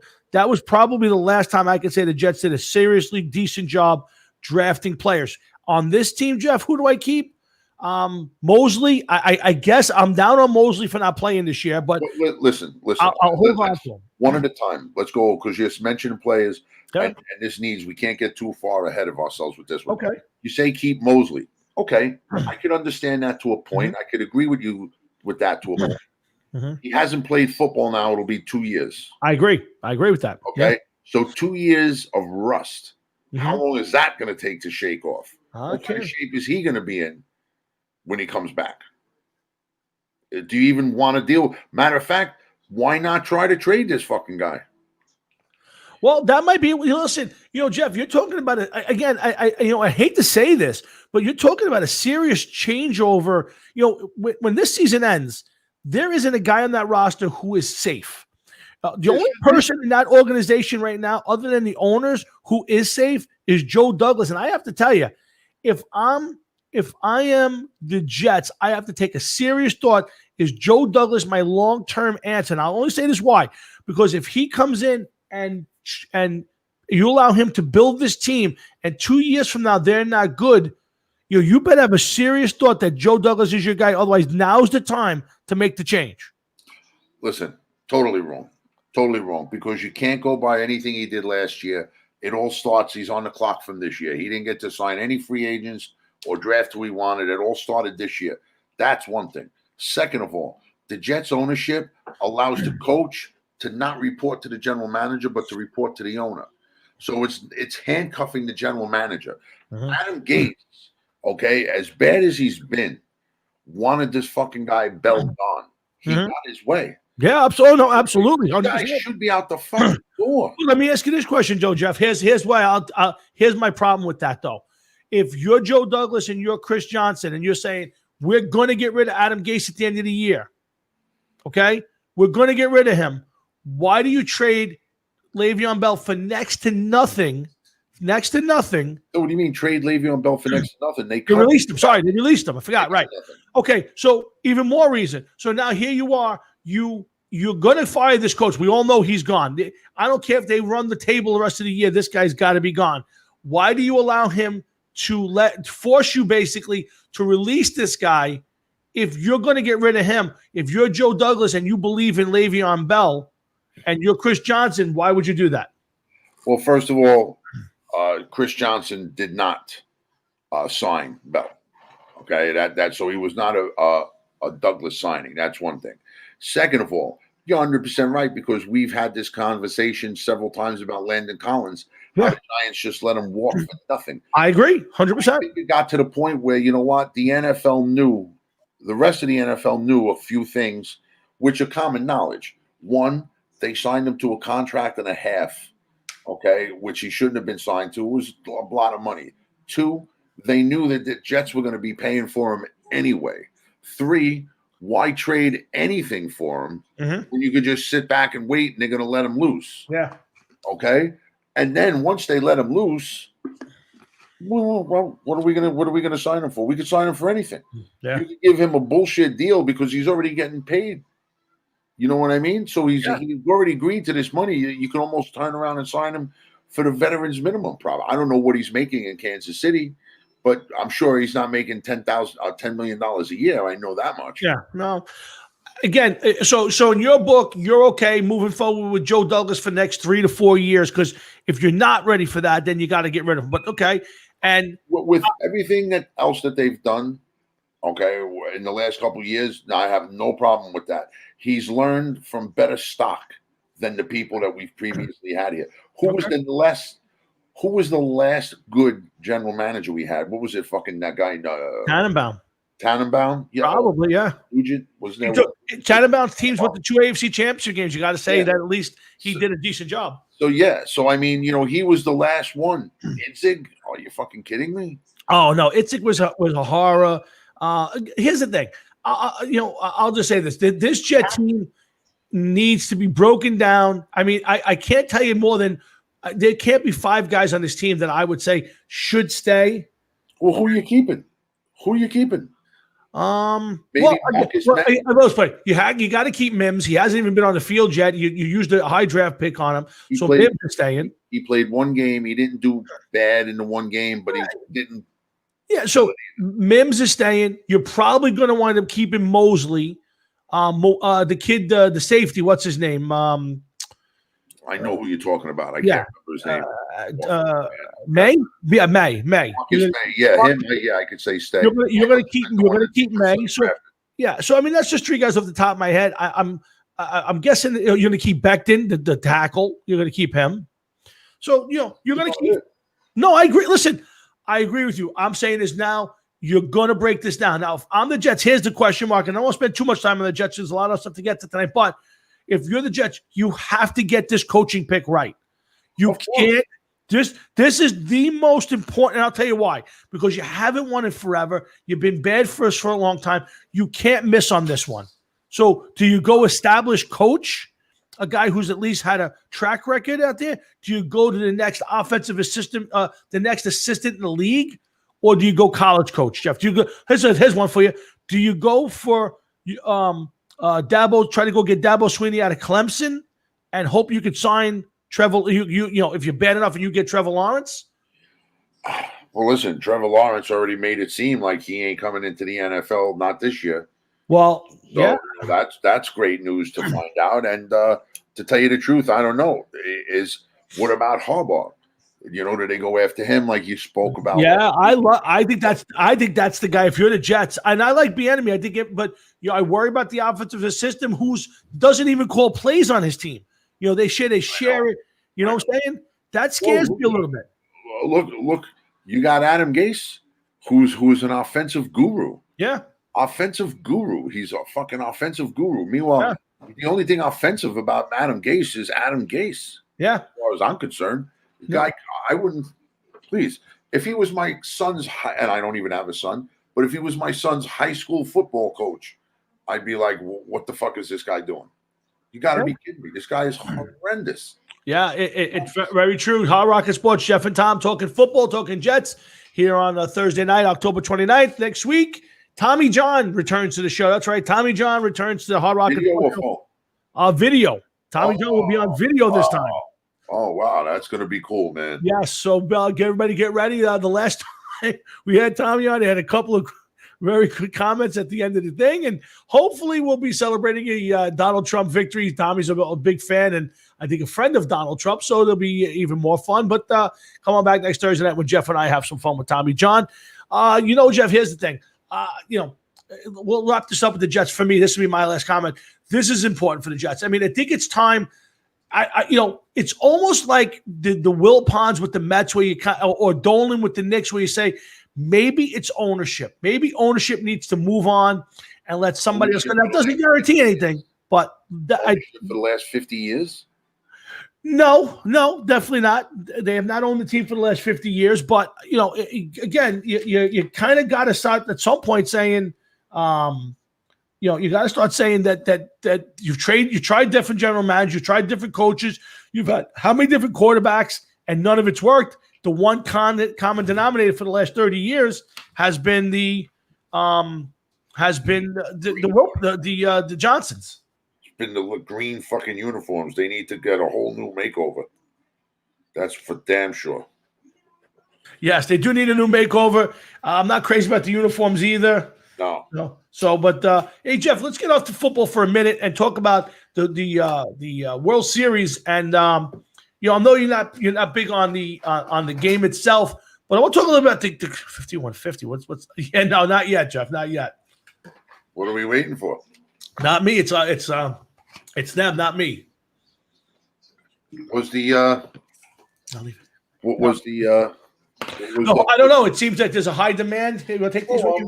No. It was the trigger pull is what I want to know. Yeah, absolutely. It is actually. Yes. Okay. Hold on a second, Jeff. Hold on a second. Well, here, I'll give you the quick story. So I went out and over a month ago, I actually purchased the guitar. Okay. So they held the guitar itself is back ordered. It's changed dates 3 times already. So I called and they said, listen, after 10 days, if they don't have it, you'll still be online to get it, but they're going to refund your money so they don't hold your money. So they did that. And it was supposed to be in October 27th. And as of right now, they're still not in. So right now, all I can tell you is I have back ordered it. I have technically paid for it, even though they've refunded my money. And the minute they're available, I'm supposed to be told. Huh? They're just holding on to your money now. No. They absolutely released my money back to me, but it's counted. So I'll get an email or something. They'll say the guitar is available, and I have to then make the payment for it. Okay. So that's what's holding that up right now. All right. So lack of guitar is what's holding it up. Pretty much, yeah. There was 2 versions. There's the 5150 version that's got the Kramer headstock, which is the one I purchased, and then there's the replica of the Frankenstein one. Which was my other thought, but it kind of looks like a Strat, so I already have a Strat, so I didn't buy that one. And plus, it's a little more money. I like the 5150 better. They're both on back order. So unless I want to go for one of the regular new types, which I wasn't crazy about, I said, I'll just wait until one of those come out, and eventually I'll get it. Although my wife seems to be spending all our money on our kitchen at this point, so I might be, I might not be able to buy anything at this point. Wow, I feel for you, but yeah. Sometimes what you need to do is just say, I bought this stack here. Well, one day put it in the corner of the kitchen where your cabinets were going to go. Well, there was a time, I'm going to tell you about 10 years ago, maybe 11 years ago, where I was waiting for my tax money to buy a Marshall half stack and was ready to go. And I wound up buying a dog instead. So, that dream is over. I'll never own a Marshall half stack or stack, but I will eventually have up on the wall the 5150 at some point. But I'm in no rush, and we'll see how it plays out. Now you still have that dog. I still have the dog. Yes. Well, that's all that counts. I hear my dog downstairs in the basement playing with toys. Yes. Been here this weekend. That's the best part. So, Jeff, let's talk about the World Series. And only, listen, I know you didn't watch it. It was a very Game 6 had a really terrible move by the Tampa Bay's manager. I don't even want to talk about that because it's ridiculous. I got to it with my dad. I do want to talk to you about Turner. I can't think of his first name at this moment, top of my head. But in the 7th inning of the game, what the hell's it, Jim? I can't think of his name. Anyway.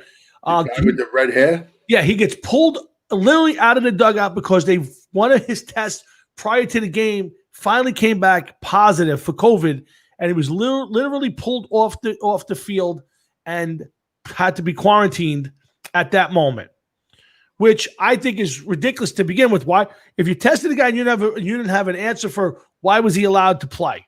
But okay, if that's your protocol, then let him play. That guy had no symptoms. He had no issues. They just ran a test on him. So now the game's over. The Dodgers win. His team wins. It's his hometown team. He's excited. Now he's going to go back out on the field to celebrate.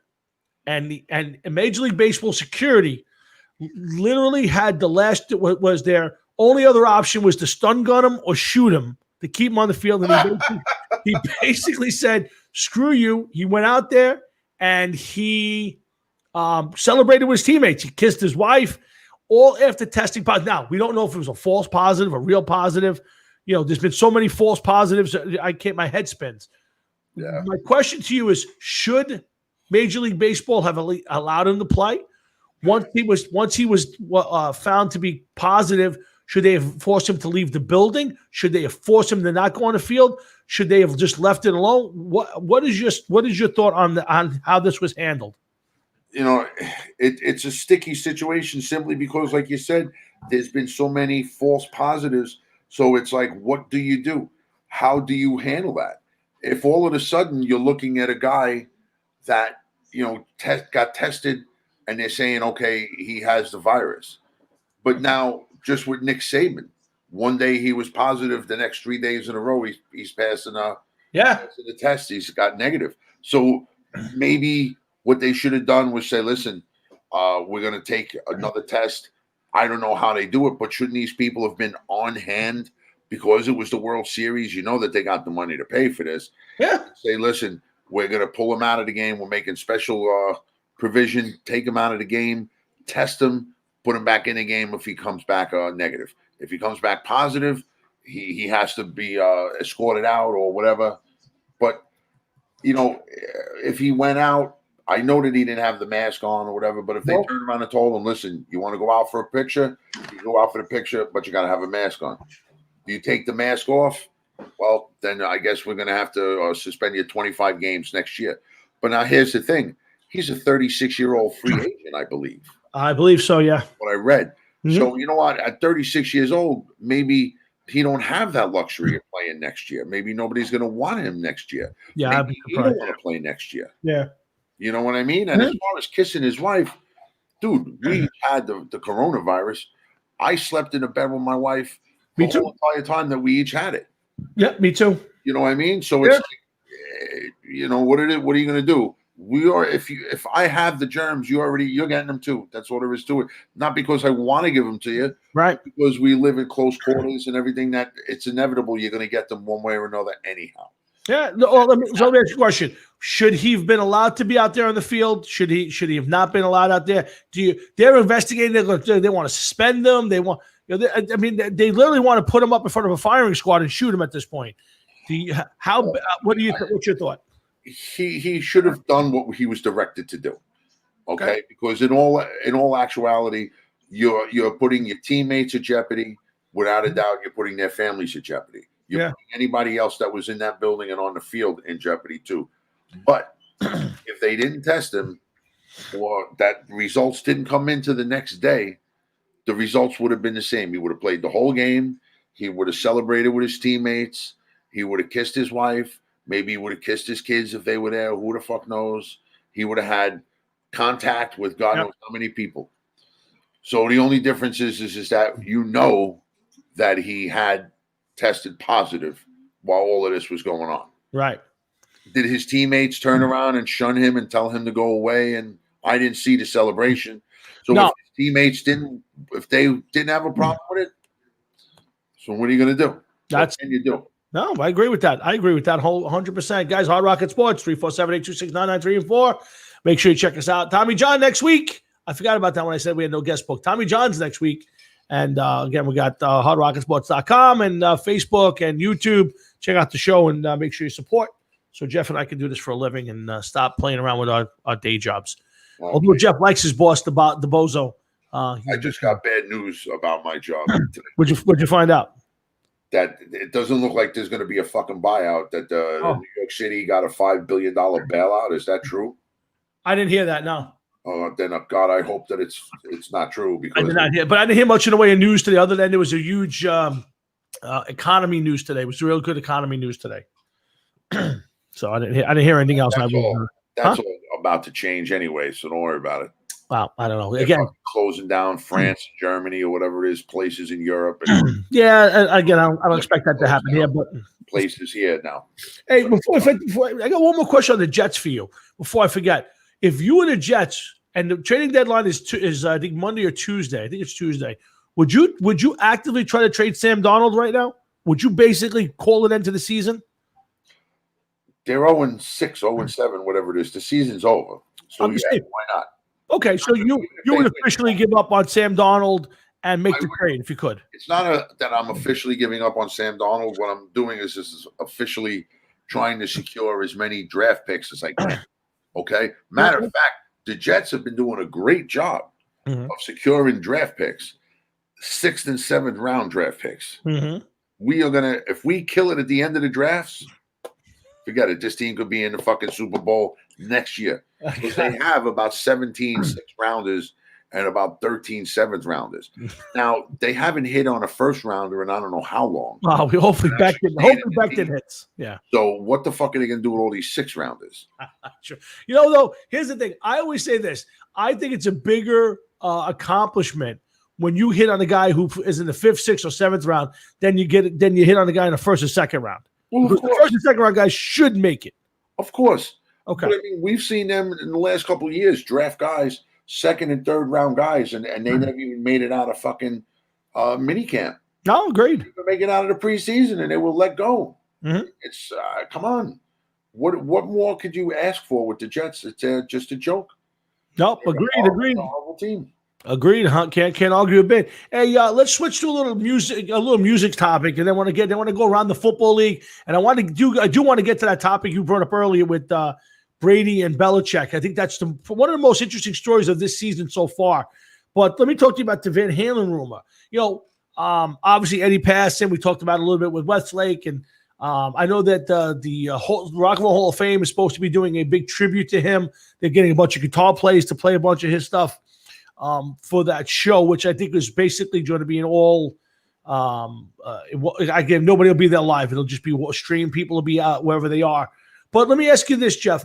There was a big rumor going around that Eddie had given Wolfie, his son, and his brother Alex the blessing to continue on with Van Halen, bringing back Michael Anthony, and Wolfie going out as guitar player. Now I know Wolfie's a really good guitar player. I've watched him play on thing. Obviously, he's not his father. Nobody is. So my first thought was, wow, that would actually be interesting. Dave, Sammy, Michael Anthony, and Wolfie out there. Then Wolfie came out and said, stop. He never said it wouldn't happen. He just said, you're hurting my family. Jeff, when you first read that, were you intrigued? Did you think it was a dumb idea? What did your first reaction to seeing that? I didn't like it, and I'll tell you why I didn't like it. Eddie Van Halen's been dead not even a month. Not even a month. Okay, so he's not even cold yet, and you're already replacing him. That's one thing. Second of all, David Lee Roth, the guy can't sing. No, he can't sing. Never could though. Never could. Yeah, but he's worse now than ever before. I agree. I listened. Finally got the chance because I got Amazon Music, so now I'm finally able to listen to the live album that he was on, and it had to be one of the worst things I've ever heard in my entire life. So I cannot imagine him going out on a tour. Sammy Hagar looks like an old man. That's exactly what he looks like. Michael, we are old man, Jeff. He's 70 years old. I understand this, but when there's 70 years old, and then there's an old 70, and he looks like an old, beaten down, partied up 70 years old. Okay. I don't know how long is he going to last on a tour. Okay. I didn't ever hear any clips of Wolfie playing any Eddie stuff, but if you're saying he's good, then I can only listen to what you're saying, but I don't know. But how do you replace Eddie Van Halen with anybody? Okay. There's reasons why Pantera never got back together. Dimebag can't be replaced. Right. Just because Wolfie is Eddie's son, it doesn't mean that he doesn't play guitar like Valerie Bertinelli instead of Eddie Van Halen. You know what I mean? I gotcha. So but again, I wouldn't want to see it. You know what? I'm going to show you a little bit of Wolfie playing guitar, just so you can not bass. I'm going to find there's a Wolfie clip playing guitar that was actually pretty cool, and I want you to hear it. If I could find it now. Okay, here it is. So I'm gonna hold on. Let me share this on the screen because I want you to have some ammunition to listen to it and all that good stuff. So let's share it. You ready? Yep. And hold on. Sorry, I hit the wrong button. Hit the wrong button. Hold on. Sorry. Technology sometimes hurts. And there's the right button.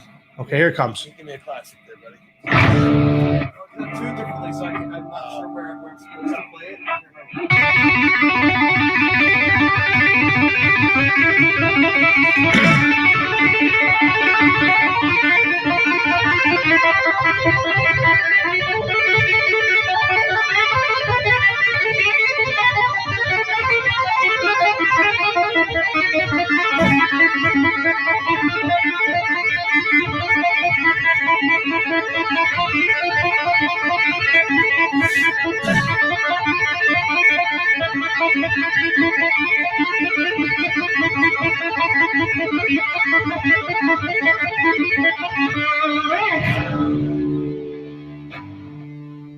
All right, so Jeff, that was a little bit of Wolfgang Van Halen playing, obviously something from his one of his that's probably most famous guitar parts. What your thoughts, real fast? Since Eddie Van Halen has died about a month ago, we've seen God knows how many each. How many guitar players play that exact cut from Eruption? Yep. And they've all sounded just like Eddie Van Halen while doing so. We are friends with Tony Gunn, a guitar player from Van Halen Tribute, Intruder, who we've seen him play Eruption God knows how many times, playing that the same exact spot, sounding exactly like that. Right. Okay. There was a clip that you put up of Van Halen playing on Saturday Night Live. Yes. Okay. Where Eddie just played and here and there, playing, did a little run, did a little lick, whatever it was. Playing a little swing music. That's what you're looking for. Not somebody that could sit there and sit and play Eruption. Okay. I want to see somebody play like that, like Eddie. I want to see somebody that, what do you want to say here? Maybe he improvised that or he went with the feel of it. That's what I want to see. He did it with no effort. He did it. There's no way under the sun that Wolfie could play. He may sound like his dad, but he's not going to have the same feel and the same ability to play as his dad. And if you're going to go out and play the Eddie stuff, I really firmly believe that, one, you need more than a month since the man died. Two, of course. You maybe Wolfie could go out. I don't even know who you could say that you could get as a singer, but I don't see. Why do I want to see Sammy Hagar play? Well, it's like this. I wouldn't want them to go out unless they were taking out Van Halen. And again, whether I think either one of those guys could pull it off anymore, I don't want to go out and see them pull this off with Miles Kennedy or Sebastian Bach. It wouldn't interest me. Now, I'm not saying I'd be interested in seeing it, but it's intriguing if you're taking out Sammy, Alex, Wolfie, Dave, and Michael. You know, it's I'm not running to the theater, but I'm thinking about it because at least it's something. It's almost like a glorified Van Halen tribute band. Well, you know what? I never got to see Van Halen as it was. Right. I never got to see Van Halen play with. I did the original Van Halen. It wasn't very good. I saw them play with Sammy, but I never got to see the original Van Halen. Me either. I agree. Yeah. And to me, that ship has sailed. I don't want to see Wolfgang Van Halen play. I don't. If Wolfie wants to go out and play and put his own band together and play a Van Halen tribute band, that's another story. But to take the whole band and replace Eddie Van Halen, I just don't see it, man. Well, here's what I would like. You tell me if I'm crazy. 6 months from now, COVID lightens up. Well, it'll probably be a week anyway. But let's say 6 months from now, COVID lightens up. People are playing bands. I would love to see them put together an Eddie Van Halen tribute night someplace and have them play one show. What happens? Where did you go? I guess Tommy got lost or got thrown off. So that leaves you guys with me. I hit a button by accident. Oh, were you able to hear me talking there? Oh yeah, I did. I don't know if you can still hear me. I can hear myself. But anyway, nothing. Okay, so I would love to see him do a tribute to Eddie, having a bunch of different bands and guitar players and people play, doing his stuff. I think that would be great. And having that band, all those guys with Wolfie playing guitar, do a set. That would be fun. To see a concert or a tour, no, I don't think I would want that. But I would love to see them do it. And truthfully, I know the Rock and Roll Hall of Fame's going to do something, but I think that Eddie Van Halen deserves a spotlight somewhere and have a bunch of musicians and bands come up and do a couple songs each, but then have those guys go out and do a set of Big Van Halen with his son playing guitar. I think that would be fun, and I would definitely want to watch that somehow. I don't know, dude. To me, one night, Jeff, just a one night off thing. If that was like an HBO or a pay-per-view, you wouldn't say, I think I got to watch that. No, because wow. Listen, I just firmly believe that there are some people that just can't be duplicated. And Eddie Van Halen is one of them. I agree. You want to play homage to him? Yeah, that's what I'm talking about. That's one thing. Maybe you you get a kind of like the not Live Aid thing, but the benefit concert for Freddie Mercury. That's what I'm talking about. That's exactly what I'm talking about. Yeah, but I just wouldn't want to see. Well, don't want to see anybody play with Van Halen, and I don't want to see his son play his stuff. I disagree. I think that would be fun to watch Sammy, Dave, Michael, Alex playing together one more time. And to me, if you're going to do it that way, what are you going to do? You're going to bring in Steve Vai or Joe Satriani. Yeah, they'll play Eddie's stuff, and maybe even better sometimes than Eddie played it. But it'll never beat Eddie and never have that feel. But to have his son go up there and play it well, I think that would be fun to watch. Again, do I want to see a tour or a full concert? Probably not. But I would definitely love to see that for 5-song set. I just okay. I never had the urge to watch Pantera. The remaining members get back together with like Zakk Wylde. Yes. Pantera. I always said no. I agree. It just wasn't worth it. Right now, this is still fresh. And why Wolfie is even answering questions about this band getting back together when his band isn't even stiff yet. He never answered it. What he said was, "Stop! You're hurting my family," and that was it. He just that's an answer, Tom. That's an answer. Yeah, but I can understand him getting pissed off. Like, stop with the rumors. We ain't gonna do it. Well, even if they're not rumors, okay, the guy just died. Yeah. Okay, let his family get over it. That's one thing. Second of all, don't push. Everybody's in a rush because they know that David Lee Roth is probably getting worse by the day. Yeah. Okay, if not by the hour. And Sammy Hagar, at times when you see him, looks like he's dead and forgot to fall down. And Michael Anthony, who played with Van Halen and Eddie Van Halen for how many years since the beginning, looked like he wasn't even that upset or taken back by it at all. The clip that I saw of him and Sammy Hagar together talking about it, and they were just like, Well, I gotta be honest. I don't think Michael and Eddie ever. I don't think they ever got Sammy. Supposedly, Sammy and Michael, Sammy and Eddie, kind of buried the hatchet, and everything was fine. I don't think that Michael Anthony and Eddie ever did. I mean, listen. I didn't know, maybe you did, but when he went out in 2004, he came back and went on tour with them. He had to give up. They paid him a little bit of money. He had to give up his whatever ownership of the Van Halen logo and the name and the songs just to be part of that tour. I'm sure that's probably something that he's still not happy about. Yeah, you're probably right. Okay, so but 2004 was 16 years ago. That's one thing. Okay, second. They've been saying that Eddie's dying and talking about his cancer for a couple years now. Yep. All right. So now you're Michael Anthony. Maybe you don't call Eddie, but maybe you find out through other channels like, well, listen, is this true? What the fuck is going on here? Yeah. Okay. You find out it's true. So what do? You turn around, you contact them, and you say, like, listen, we need to make this right. I need to make this right. We need to make this right. This can't go on any further. You know what I mean? Yeah. And you, even if you're the one that's got to reach out, because in the long run, it's going to be better for you. Okay, it's going to be better for you. And you just do the right thing, and you just be like, okay, I did what I had to do. If he doesn't want to talk to me after that, so be it. But I know that I reached out to him, and I tried. I extended the olive branch. That's all you could say. Yeah, it's fair, Jeff. Very fair.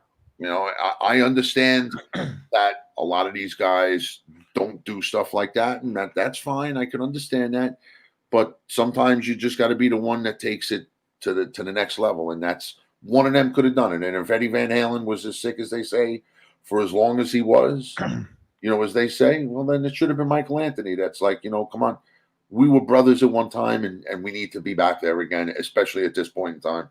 I'm in your corner. I got to be there. That's all there is to it.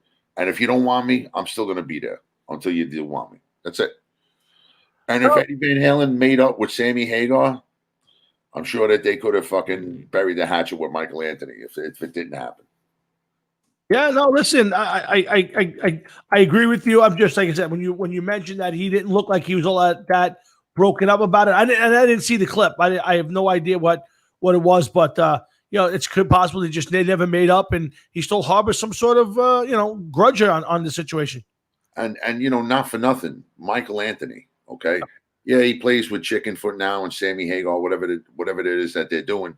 Yeah. But the only reason that you're in the position you're in, it was because of Van Halen. Of course. Okay, so you need to get to the point where it's like, you know what, this is what I need to do. This has to be done now. I have to make up with him or whatever the case is. That's I agreed. Listen, life's too short. If this didn't teach you nothing in this world, guys, it's that you should, unless it's damning, 90 seconds. you shouldn't go holding grudges. As we say goodbye to the radio show. They're about to tune us out. Thank you very much, and make sure you come back next week. We'll have Tommy John on. So goodbye to the radio show, and we'll keep going here on the video side for maybe another half hour or so. Jeff and Tom hanging out, doing some sports and music here on the Hard Rock and Sports Show. Again, remember Tommy John next Thursday night on video for the first time. So looking forward to that. Hey, Jeff, let's go over to the football side again. We got a lot to run through quick. First thing I want to just say is, we talked about it before that Trevor Lawrence has expressed some, not necessarily just for the Jets, because there's no guarantee the Jets will be the number one pick, but about staying in college for another year. To me, here's the first question.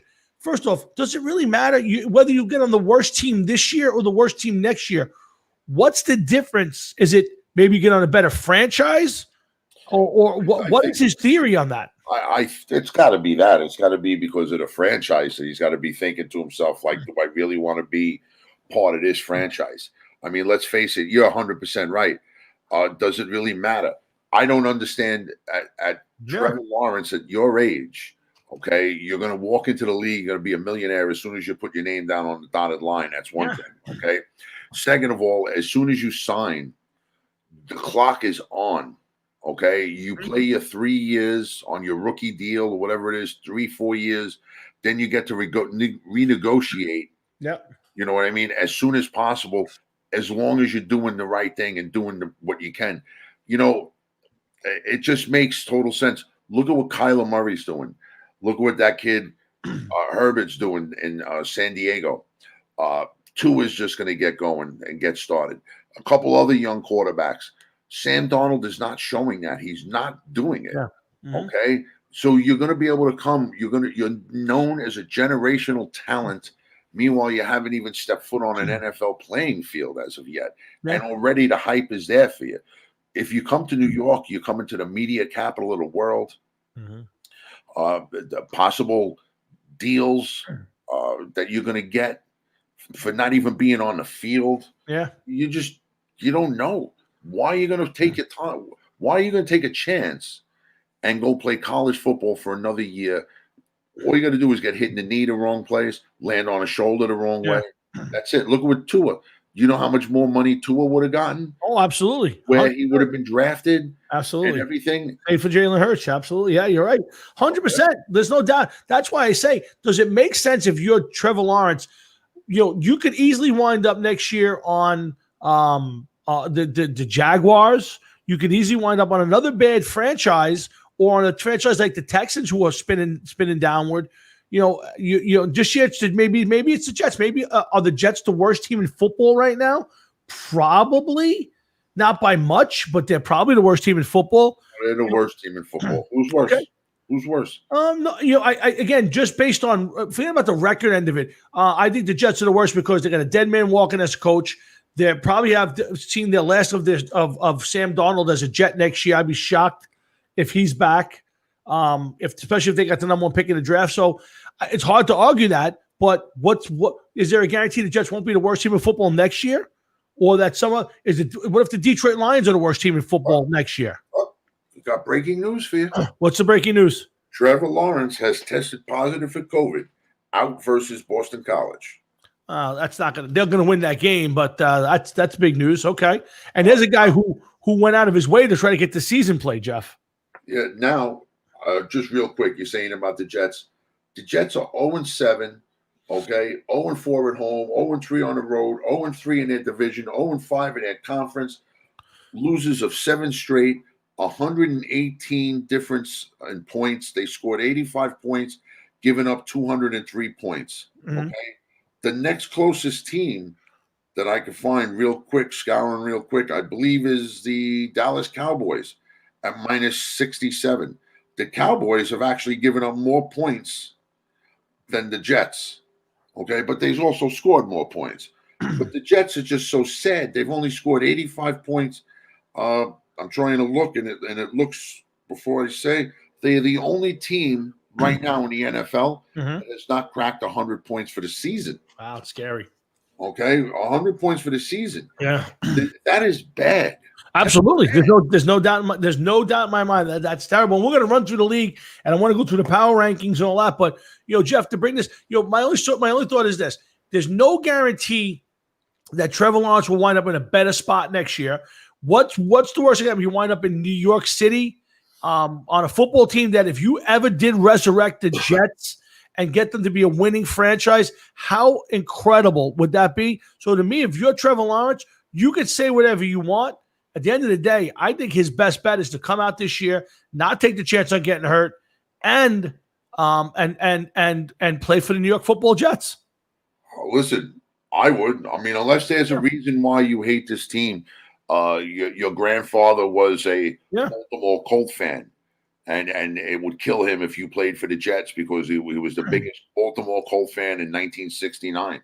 Or you just can't stand the Jets, or whatever the case is. But the money you would make, the notoriety you would have, fame you could achieve by making that team successful. Well, let's run through it real fast, Jeff. Here's right now to me the bottom 5 of the league. You got the Jets, the Bengals at 1-5. The Bengals are not taking a quarterback, right? We're pretty confident the Bengals aren't going to take a quarterback. You got the Texans. We're pretty sure the Texans aren't going to take a quarterback. Okay, they got Deshaun Watson. I think they just gave him a big raise. Jacksonville is a possibility. Okay, you got Jacksonville. I don't think the Chargers are taking a quarterback. They've got Justin Herbert. The Broncos, you could wind up in Denver. That's a possibility. It is a possibility. Okay, we go to the other side. You got the Giants, who I probably will say will not take a quarterback next year. And again, if you're not going to go to the Jets, you're going to go to the Giants. Is that any better? Here's 2 intriguing ones. If Minnesota or Atlanta are the worst teams in football, is that more attractive than coming to the Jets? Well, I don't believe that the Vikings are a true 1-5 team. I think that they maybe had a drop off in play, but I don't believe that they're a true 1-5 team. The Falcons are, to me, a true 1-6 team. Okay. So I'd be careful about that. Okay. And I mean, listen, the Giants, I wouldn't count the Giants out myself. But I think that they're going to put Jones on a short leash. But I think the one you got to worry about the most may be the Jacksonville Jaguars, who have been Denver. Almost as bad. Denver too, but at least Denver has some history behind it. Correct. The Jaguars may be the worst case scenario that you could think of. This is a team that's been bad, other than a couple years where they went in the playoffs. It's a team that's been bad more often than not. Kind of like historically bad, if I agreed. So are you listen, if you're Trevor Lawrence and you have 2 choices next year, Jacksonville, or this year, the Jets, again, it's Jacksonville, regardless of who may be better, and maybe the Jets are historically worse because they've been around longer. Do you really want to play in Jacksonville, Florida, for a bad team instead of playing in New York for a bad team, Jeff? I mean, I'd rather go to New York with a bad team because just the commercials, the magazines, the chances to make money are going to be fucking sick. And think about it. I always say this: if you're that competitive a guy, okay, as my biggest knock on LeBron James, to me, if you're that competitive and you consider yourself that great, go to a team that's historically bad and change them into winners, especially in a big market like New York. If he ever took the Jets to a Super Bowl, he wouldn't write a check for a thing in this town the rest of his life. To me, even if you go to Jacksonville and win, who cares? Really? I mean, the Jacksonville Jaguars play in Jacksonville. Yeah, it's not exactly a Mecca. Yeah. If anything, is it? But you know what? How about this? And there's something that you didn't think of. So I'm going to ask you this. Who is the next tier of teams that may be interested in him if he comes out that'll look to make a trade? Are you? I'm not going to say Miami, but what about the New England Patriots? Oh, absolutely. Okay? Yeah. Does Belichick try to work it out that he gets them? Maybe the Cleveland Browns are they? But then again, they're 5-2 with Mayfield. The Indianapolis Colts, who only have Rivers for this year, they're 4-2. Mhm. Are they really sold on Brissett? The AFC West, the Raiders and Broncos, two teams that maybe could move up. Just about anybody in the NFC East. Can't argue that. Yeah. Okay? Can't argue that. Yeah. Chicago at 5-2. Look at the trade they. That's a good one too. Yeah. To Chicago, Detroit, Minnesota, but specifically Chicago. Look what they did a few years ago to move up one spot. You're right. Okay? Yeah. Tampa Bay. Brady, I don't know how long he's going to stay How about there. the Saints?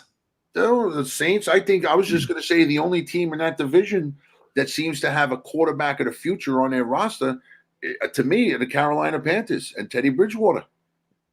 Yeah, I guess Ryan's still young enough there, but listen, you can make a move there. You're absolutely right. I don't see Tampa doing it with Brady's history of not wanting to groom young quarterbacks. I think it's the Saints. It's not a matter of whether he wants to groom them or not. Let me ask you something. You're the Saints. I mean, you're the Tampa Bay Buccaneers, okay? And you're like, you know what? We were lucked out, but as we went on, this guy got tired. You could see he got a little tired. Yeah. You know, the season's only halfway over. We got to see what happens. You know, and you say he's not the answer. He ain't going to be here in 2-3 years. No. You know, what do we do? What do we do? No, I agree with you. Here's why I agree with you. I'm not sure they're good enough to win the Super Bowl, but this team has got a great defense. It's got a lot of young offensive talent. And to me, if you could get a guy behind Brady's not playing past next year. I'm shocked if he plays even next year. But let's say he doesn't play next year. So to me, if I could trade up, sell out, and get Trevor Lawrence on my squad to be behind Brady for a year or so, I think that's a great move. I think the more likelihood is somebody like the Saints trying to trade go up that way. And if you're the Jets or one of those teams and he says, I don't want to play for you, and you can get a couple of first-round picks and some second-rounders, it's an interesting thing. I think the one team also, how about the Steelers? I know the Steelers are playing good, and they may be the best team in football, but Big Ben's on a short leash too. That's a team that's still young other than Ben. That's another team that's a good one. It's a possibility, but you know what? Winning clouds a lot of things, and right now it's 6-0. Yeah, that there's a lot of good things going on for that team. Yeah, I do understand what you're saying, but then again, let's bring it back out to the NFC, the West. Yeah. What about the 49ers? If they're not sold on Garoppolo, that's a great question. Okay, let's just say, how about this? Let's say the Jets, okay, finish with the number 1 pick. Okay. Yep. And the 49ers come and they say, we'll trade you off number 1 this year, on number 1 next year, and Garoppolo. What do you do? For a guy who doesn't want to play for your franchise, Jeff, I got to tell you, I would seriously think about that trade. Now, if you get a new coach in there and you can convince Trevor Lawrence to come there, I'm probably not trading that pick because I'm not sold on Garoppolo. It's not like you're trading for maybe Matt Ryan or a guy who's got a couple years left who's established himself. At that point, I'm not sold on Garoppolo. I don't know how you feel about it, but he's. It seems as though once he gets going, then all of a sudden something happens. There's a cloud over him. Right. It's like you can never see what are you really getting with this guy. You don't know. No. You don't know. Agreed. Yeah. So you really don't know. I don't know. There's so many different things. Yeah, no. How about if the Jets, right? You're saying like to get another pick, another first rounder. Yeah. Suppose Detroit, the Lions come and offer them Stafford this year and next year. This year's number 1, Stafford, and next year's number 2.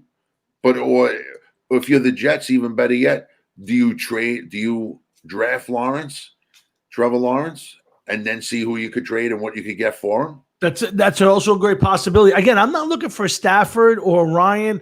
To me, it'd have to be a young quarterback that could maybe be your future, which I don't think there's one in the league at this point that you could trade for that you could put that way. The other possibility is to grab a guy that can be, a Fitzpatrick type guy. But to me, if you got Fitzpatrick, if you got Trevor Lawrence, I'm staying with him. Unless you get overwhelmed, 3 number 1 picks, 2 number 1s and a couple of great players. I'm not trading Trevor Lawrence if I'm the Jets. Suppose you already know that he's not gonna. Well, he doesn't want to play for you. He says that you could draft me, but I'm not playing. I'm not going to. Great point. Sign. I'm just not going to do it. You better trade me. Listen, I cannot argue that point, Jeff. That's the X factor in this whole thing. That is. That's the X factor in this. If his guys look at Eli did it in 2004, his father reached out and said, "Don't draft me because I ain't going to play for you," and he wound up getting himself traded. Number 1 pick for San Diego, get traded to the Giants where he wanted to play. That doesn't happen every day. So to me, that's the long end of it. The chances of that happening are slim to none. But not for nothing, it has happened. So it could happen. Sure, absolutely. You got to look at it and think of it as you just don't know. All right, let's move on a little bit. We got time's coming to an end. I want to get to 2 more things. First of all, let's get to the Brady before we run through the NFL real quick. Let's run through the Brady Belichick thing. So some people talking about the divorce and who's got the better. Now, listen, it's 7 games in. Now, I also told you that I thought that Brady on that team would be a couple of games better because of him. You argued with me. You told me I was crazy. And they're 5 and what are they right now? 5-2 at this point. Where's my schedule right here? The Bucks are 5-2, playing decent football. I would assure them at least 9 wins, which is where I said they would be at least. I think it's tough to sit there and say that Brady was the answer. Listen, Brady went to a team that was already good defensively, had a lot of talent around them. And Belichick not only lost his quarterback, but he lost 3/4 of his starting defense. I think it's unfair to say that Brady's won this battle and is automatically was the straw that stirred the drink, Jeff. That's my opinion. I think it's way too early to tell. Now, if he wins a Super Bowl with this team, now it's a little tough for me. Now I might have to change my argument. I don't know, Tom. I still can't just bend over and say that Tom. To me, he has shown that it was him. Belichick can't now. Belichick is dealing with a lot of injuries and everything, but Tom Brady right now has got the superior record and is in a far better position. Oh, absolutely. But he went to a much more ready team, Jeff. He went to a much more ready team. He went to a much more competitive conference division. You can't compare the NFC South to the AFC East. I mean, I agree. I can't argue that point. You're right. There are better teams here. You're absolutely right. At 5-2, the Tampa Bay Buccaneers in the AFC East are probably undefeated. Yeah, again, I'm not going to argue that point. They are probably undefeated in the AFC East. Although I think the Bills are a decent team, not a great team, but a decent team, and Miami is shown to be competitive. The Patriots, listen. The Cam Newton the experience has not worked out. I mean, we can all say that he has not played well. I think he's thrown 2 touchdowns so far for them. He got benched for Jared Stidham Sunday. And if you're Bill Belichick, I don't know what you do at this point, but I don't think that experiment has worked out, Jeff. Start to panic a little bit, I think. I don't know. At this point, here's the thing. If I'm Belichick, do you stick with Newton and knowing that he's not your future? Do you try Stidham and see what he's got? I mean, if you're Belichick, do you pull the plug and let the season go to shit and go for a better draft pick? How do you play it out? I don't think they're going to be in a position where the draft pick is going to help them that much. I don't know what their cap hit is for next year, and with the lowering of the cap, how exactly that's going to help or hurt this team. Yeah, I don't know. Yeah, but I do know this, that Belichick right now certainly looks, after being in Cleveland without Brady, now Brady going to Tampa Bay without Belichick, it certainly seems as though that Brady is the one that, was the reason, not Belichick. Yeah. So that's all I could say. I do. It's hard to argue that because of the Cleveland experience. It's hard to say now there was no Brady then, no Brady now, and there's no success, and only success with Brady. It's very hard to argue that your point. You know, I think that bears. Yeah, we'll have to watch it for the rest of the season. Yeah. You know? Let's run through the divisions, Jeff, real quick. Let's get your take. It's almost the midpoint of the season. I'm gonna start from the AFC East. I'm on the ESPN standings. Yeah, I'm getting to it right now myself. Let me know when you're ready. Get Hot Rocket Sports. Jeff and Tom talking a little sports and music tonight. Back next Thursday night as usual. Hope you guys are out there getting ready for the big holiday. Jeff, I got to bring this up before we talk football. Surely. I'm very disappointed. No Charlie Brown on regular TV. Jeff, if there's ever time for rioting and looting, this is it. Dude, I hear you. I got some gas out in the shed. I'm ready to go. Name the store. Yeah. Well, listen, what would get us the most attention if we were going to go out there and start our own protest for the lack of Charlie Brown on TV? And I'm used to being on twice sometimes or 3 times. None this year. You got to go digging for it. What would be the store we should go to get the most bang for our buck? Well, I want you to realize who you're asking. Okay, go ahead. Okay. He's taking off the glasses. Okay, hold on. Go ahead. I appeal to you, America, and whoever's listening at this point in time, to grant me the permission to sacrifice someone. That someone is the half man. I think the best we can do at this point in time is a human sacrifice. Is a human sacrifice of some kind, and I'll tell you why I'm thinking. Half human. Yes, half human in size, not half human in genetics. I think that we should light him on fire, throw him out of a helicopter, and have him bounce off a trampoline, strategically placed, where he either ends up in a lion cage, a water full of piranhas and alligators, or a fucking someplace with an angry rhino, and just let whatever happens happen. We could get Raphael on the show to break down the odds. We'll have a couple test drops with something that weighs pretty much the same as the half man, and we direct this towards Channel 7, and it's the only way to do it, man. Did a serious note. I didn't see why. Did you see why they're not playing? I mean, I was hoping and praying that it's offensive or it's. Did you see anything that said why they weren't going to play? Why they weren't after all these years? They're playing it on Apple TV, because Apple is now too big. And now I am an Apple fan. I am on a MacBook right now as I'm sitting next to my iPad and my iPhone as we're doing all of this. Yep. And it's just Apple has the rights for it. Matter of fact, let me see real quick. I don't know if I have Apple. Yes, I do. If I go on Apple TV here, yep, and I go to watch now, I should be able to. Well, I don't know if yes, it's the Great Pumpkin, Charlie Brown up next. So there's several different shows. I actually own that. Do you really? Yeah, I own it. So, but it's the Great Pumpkin, Charlie Brown, free on Apple TV. Nice. Yeah. So I could get it now if I wanted to. I own it, but I could actually get it now if I wanted to watch it on Apple TV. And I just don't understand what's the point of putting it on for free on Apple TV, because now just about anybody can make an Apple account. Yeah. And get it. But you could probably look it up and watch it on YouTube.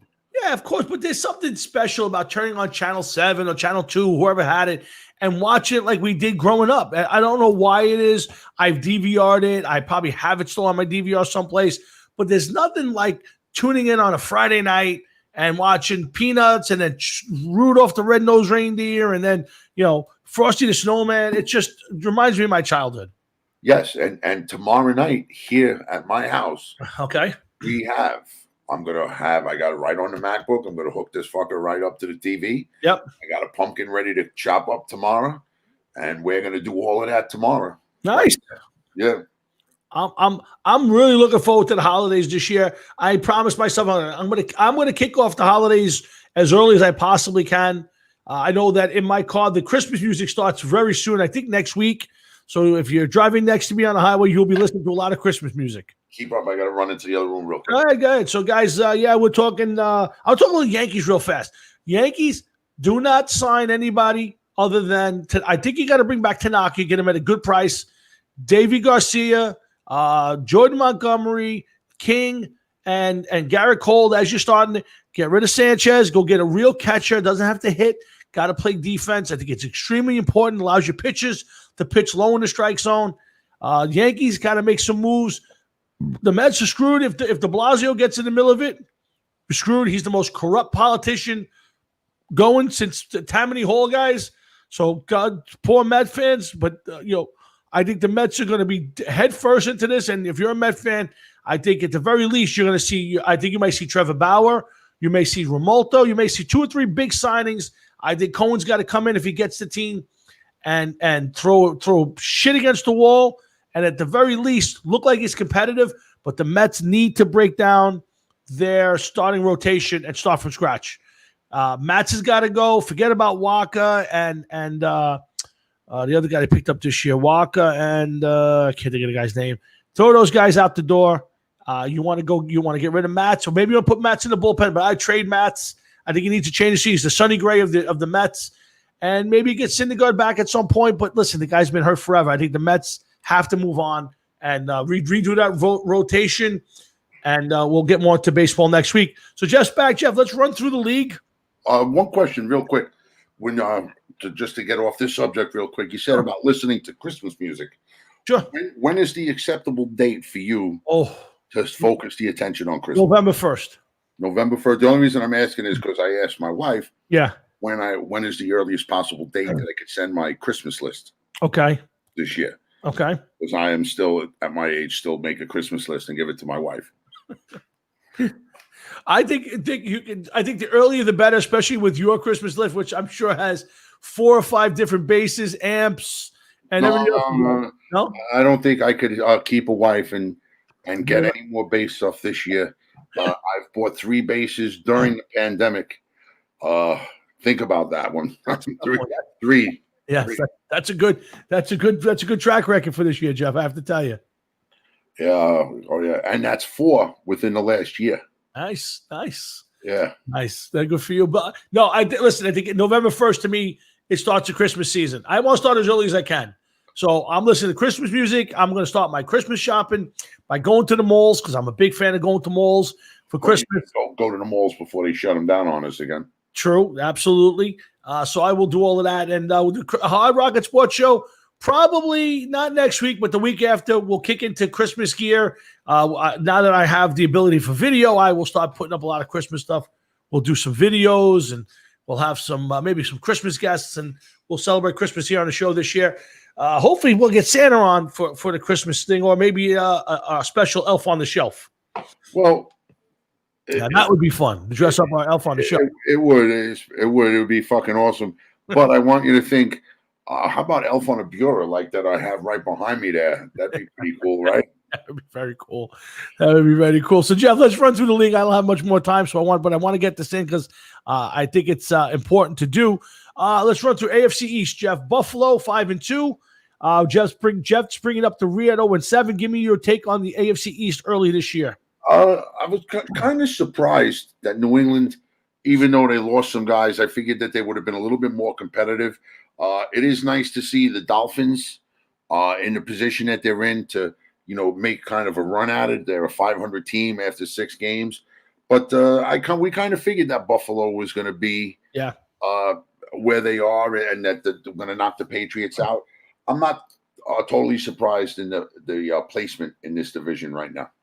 I am a little bit in the 2 and 3, but it's I get it. I think we both picked Buffalo. I'm a little surprised the Jets are bringing up the rear. I would have had New England and the Jets in the middle there, but not all that surprising at this point. Jeff, the AFC North, fairly competitive division. A lot of teams with 6-5-5-1. Although I'd say the Bengals have played much better, and Joe Burrow has been as good as advertised. A lot of 300-yard games, touchdowns. Your take on the AFC North this early in the year? Well, we kind of knew that. I figured that the Ravens would have been in first place. I'm a little surprised about the Steelers. especially with Roethlisberger coming off of elbow surgery. I didn't think that he would be that good to lead the team to 6-0. Cleveland seems to have had a fire lit under Mayfield. They're 5-2, but they're a 21-point differential. The defensive given up 21 more points than the offensive scored. I don't know what's going to happen. They lost Beckham. How much is that going to affect them, if at all? But other than that, the placement, I'm just a little shocked that it's not Baltimore.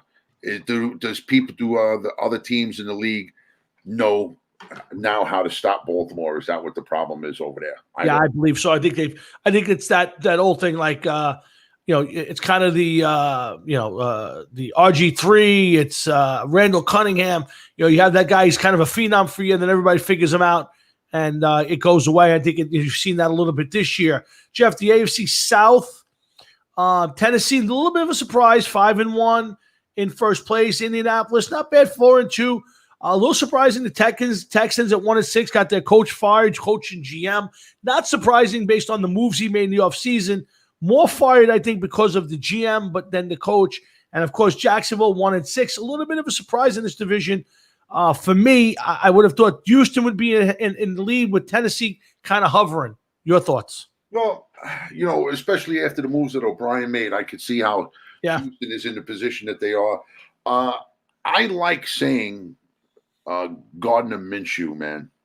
I don't know about you. So I actually want to see that kid do good in Jacksonville. I think he plays good.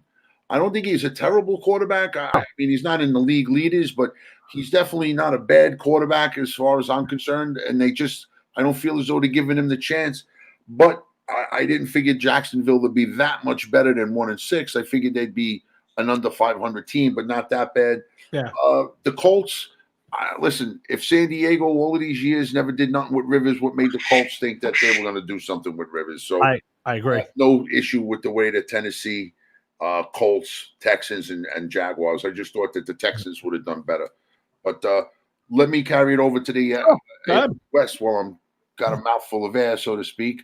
I thought that this division was pretty much going to be the way it is with Kansas City up there. But I figured that the Raiders would have been one of the lower teams in the division, third or fourth place. I'm a little surprised to see them at 3-3. Is Gruden turning the corner with this team? Hard to tell. I get a weird feeling on this thing. Like, I don't think the Chargers should have been this good, and I don't think they would have been with Tyrod Taylor, which I think is a travesty that the poor guy lost his spot because of the inability of a doctor to give him a simple injection. But it's a weird division. I obviously I thought Kansas City would win it, but I'm 3-3. Hard to say Gruden's turning the corner, but yeah, he's got them playing better than I think I expected them to play. And let me ask you something. Speaking of people that haven't turned the corner yet, what the fuck with the Denver Broncos? What does John Elway got to do to find a quarterback, a real quarterback and everything else?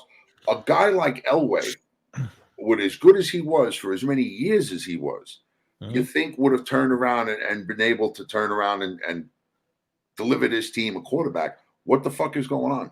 Jeff, I think Elway's overrated, and I'll tell you why. I think, he got Peyton Manning and we won a Super Bowl with him and great, but this isn't like he plucked Gardner Minshew from the Jaguars and won a Super Bowl. He was Peyton Manning. He was still, whether he was coming off an injury or not. So to me, other than that, what has he done? He's given us a bunch of quarterbacks who just can't play. Well, yeah, but that's just it. One, he's John Elway. Yeah.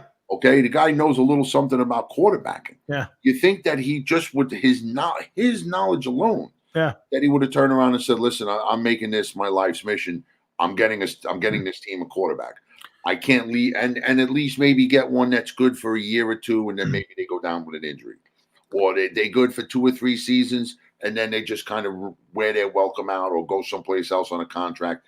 He just can't get any fucking body. Yeah, nobody. I just don't understand it. No, I agree. Listen, I agree. I think it's overrated at this point. Jeff, you carry us the rest of the way. Go ahead, you run it through. Right, so we're going to go over to the probably the biggest joke of a conference that we could talk about right now, the NFC East.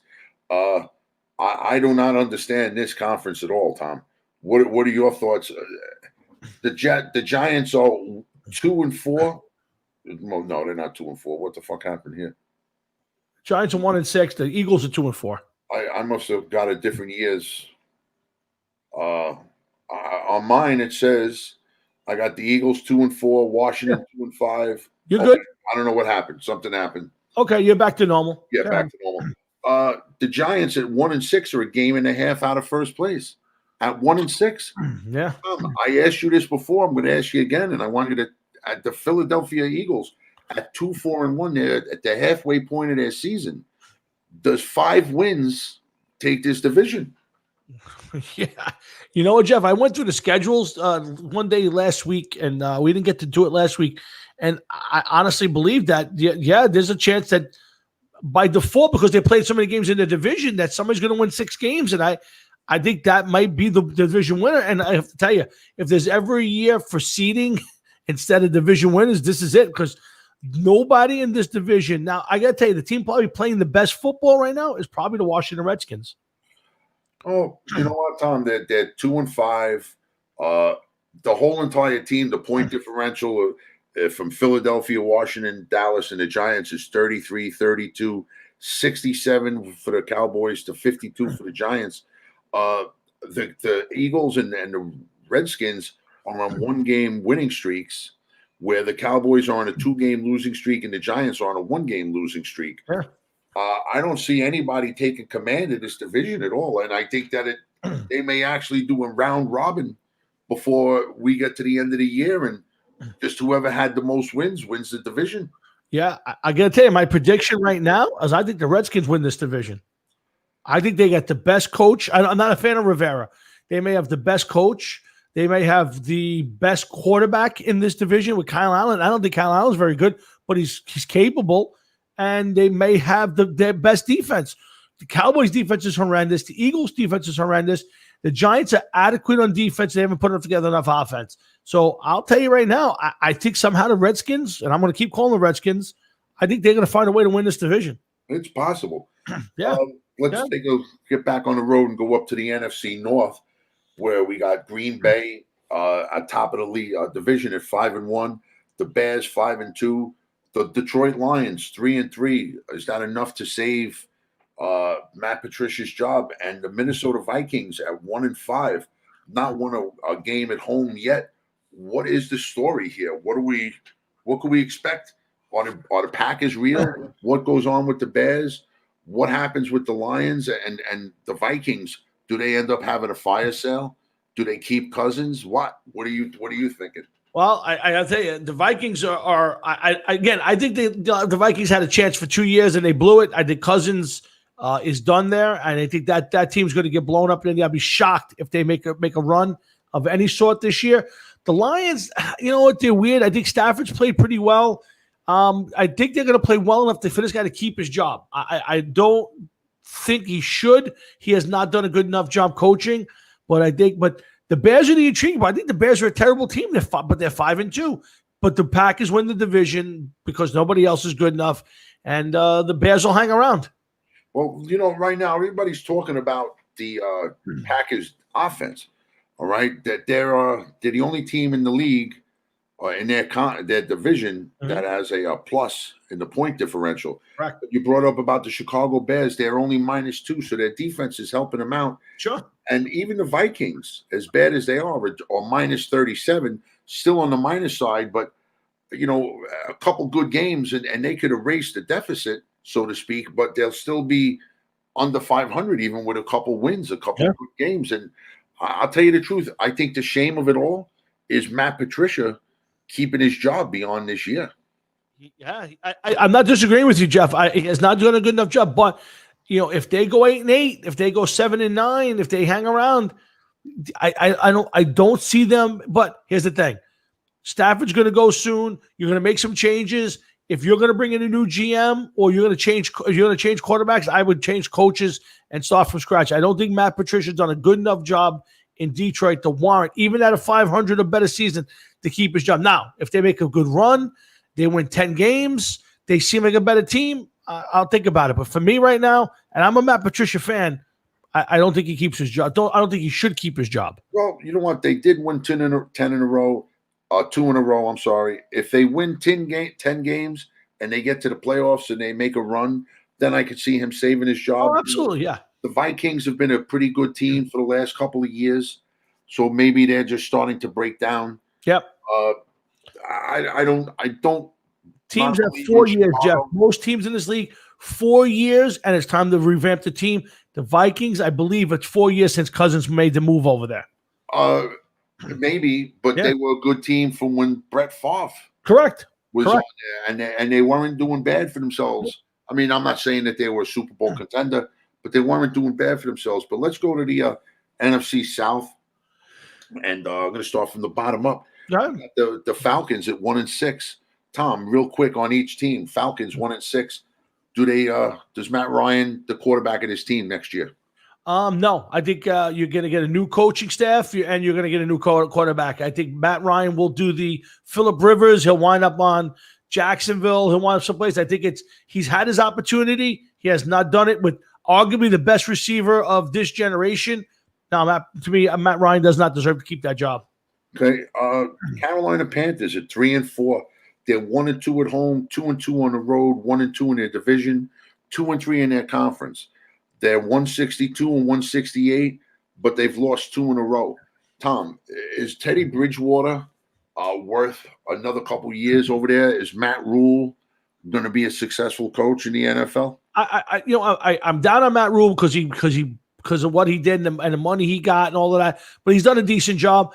Bridgewater is a good stopgap. If I were them, I would find myself a young quarterback in the draft, or if you could spring somebody, which I don't even know at this point if there's anybody worth getting. Teddy Bridgewater is not the guy to take them to a Super Bowl. I don't believe that, but he's a nice veteran to have on your roster. He's a kind of a more athletic Fitzpatrick kind of guy. He's one of those guys who will be successful, but I don't think he's winning a championship. You're probably right. He probably doesn't win a championship. And you know something, that's such a shame because he had such promise just a few years back. And he seems to be a very well-liked guy. Oh, absolutely. Yeah. I agree with that. Yeah. And I'm happy to see that he gets a shot. But the Carolina Panthers are kind of like the Jacksonville Jaguars, just an afterthought. But let's go to New Orleans. Here's a team, their defense is once again not doing the job there. Point differential is 6 between the defense and the offense. The offense has scored 180 points. Breeze has been healthy, but the defense has given up 174 points. They have won 3 in a row. They're 4-2 right now, but can they sustain it for the rest of the season? Is this a team that you see making a run for the Super Bowl and possibly Breeze's last year? No. Will the NFL fans and the fans of New Orleans ever forgive Drew Brees for the way that he flip-flopped at the beginning of the season with Black Lives Matter and everything else? No, I don't. Again, New Orleans fans, they might. I think the NFL fan, I don't believe will ever let that go again. Now, again, he may get away with it, move on, and be done, but I don't think so. No, I don't think they're a good enough team. They got infighting. Their best receiver hasn't played a lot this year. They had fist fights in there. I think there's a lot of turmoil there. I will not be surprised if not only does Drew Brees go, that Sean Payton is let go and that team rebuilds and moves forward. I don't think there's enough talent on that roster to just let it run with a new quarterback. Okay, so now we go to the first place team, Tampa Bay Buccaneers. I know that you've been polishing up that Woody all season long for these guys. 5-2, 3-0 at home, 2-2 away, 1-1 in their division. They scored 222 points, but their defense has been stifling people at 142 points. They've won 2 in a row. Tom, is Tom Brady the real deal here? Is this team capable of making a run? Are they going to make noise in the playoffs? Is Gronkowski? Are they saving Gronkowski for the playoffs and breaking them out as a secret weapon? What does your little crystal ball say there? Well, I tell you what, I never expected them to make a run for the playoffs, run for Super Bowl before the season. But I'll tell you now, they could. They may be the best team in the NFC. because of their defense, not because of Brady. I think Brady's played well, other than the Bear game when he thought it was 4th down and he threw the pass and he blew the game. That's very un-Tom Brady-like. I also think Gronkowski's starting to play much better. He last couple games, couple touchdowns, and less robotic. So I think if they manage him and get to the playoffs with him, he'll be a factor. This team will make a run. I think this is the best team. It might be the best team in the NFC because of their defense, Jeff. And Brady is doing enough to not hurt this team. Is he going to lead them and drag them there? No. But if he plays well enough with that receiving core and that defense, they're like that's like 8th overall, 5th against the run. It's a good team. Very good team. All right. Let's move it for the last division of the night, the NFC West. Mm-hmm. You got 4 teams, everybody over 500. Okay. Yeah. Real quick. Tampa Bay. I'm sorry. Seattle Seahawks 5-1. Cardinals 5-2. Rams 5-2. San Francisco 4-3. Seattle scored 203 points. Arizona 203 points. San Francisco 181. The Rams 176. So these are teams that can score. These are teams that are winning. Tom, the Seattle defense has given up 172 points. So they're up 31. Their offense is up 31 on the defense. The Cardinals are up 57 points, offense over D. The Rams with Jeff Goff and company, 52 points over their defense. And the 49ers, 45 points better on the scoring than their defense is let up. These are teams that, other than the Seahawks, they're playing good defense. Tom, myself, I'm thinking that the Arizona Cardinals may be the dark horse in this division. You got it. I was just going to say the same exact thing. I think they're scary good. I think they falter. I don't see enough out of Kyler Murray to think that he can lead the team to a Super Bowl. But I think they may be the best team in that division, Jeff. Oh, I gotta go along with you. San Francisco, every week there seems to be a problem with San Francisco. They can't do it. They're not good. They're this, they're that. I don't know. I just don't see it. Seattle's defense is terrible. I think the Rams are up and down. Although they probably have given up the least points, but they've played the Jets, the Giants, not really juggernauts. So I'm gonna call that back a little bit. But I still say it's Seattle and the Cardinals fighting for this. But this easily, Jeff, is the best division of football right now. Easily. Definitely, without a doubt. I totally agree. Yeah. I think Frisco's a little overrated, and I think they will fade at the end of this. I don't believe they'll make a run. I'm not a big believer in the Rams, and I think Seattle's defense is just putrid. So I'm telling you, I think that the Cardinals might sneak into the division winner. They might, and there's a good chance they'll make some noise. I think they fall short this year, but boy, I got to tell you, this team's not a bad team. No, I don't think so. I think I myself was one that kind of overrated Kyler Murray and you did. And Kingsbury. Yeah. And here they are, like in their second year, and it's like, is this for real? Yeah, you were on it. Yeah, you were on it, Jeff. But if I got to tell you right now, if I'm at the not quite the halfway point, I would tell you that the Steelers and the Bucks are probably the 2 best teams in football for their conferences. Interesting Super Bowl, Brady, Big Ben. I think that would be and again, it's in Tampa, so interesting. Well, you know what, Tom? Here's some that we've seen them face off once or twice in the AFC Championship game. Yep. But we've never seen that. Was impossible to see them in the Super Bowl. Yep. Is it happen? You know what I mean? Is this finally what we're going to get to see? Does it end that way? Brady versus Roethlisberger for the Super Bowl. Yeah. Would that be a fitting ending with both of them retiring after that? Do you see that? Yeah. Again, I don't see. I think I could see Big Ben retiring. I don't see Brady retiring after this year. Even if he wins the Super Bowl, I'm going to be surprised. But I'll say this: it will not surprise me if either guy wins the Super Bowl that they walk off the field that way. It will not surprise me. Let me ask you this: just Brady wins the Super Bowl this year. Does he go back to New England next year? No. I think if he wins the Super Bowl in Tampa, I almost think he says that's it. I don't think, you run the risk if you're Brady being Peyton Manning his last year. You never know when the string gets pulled. He's kind of like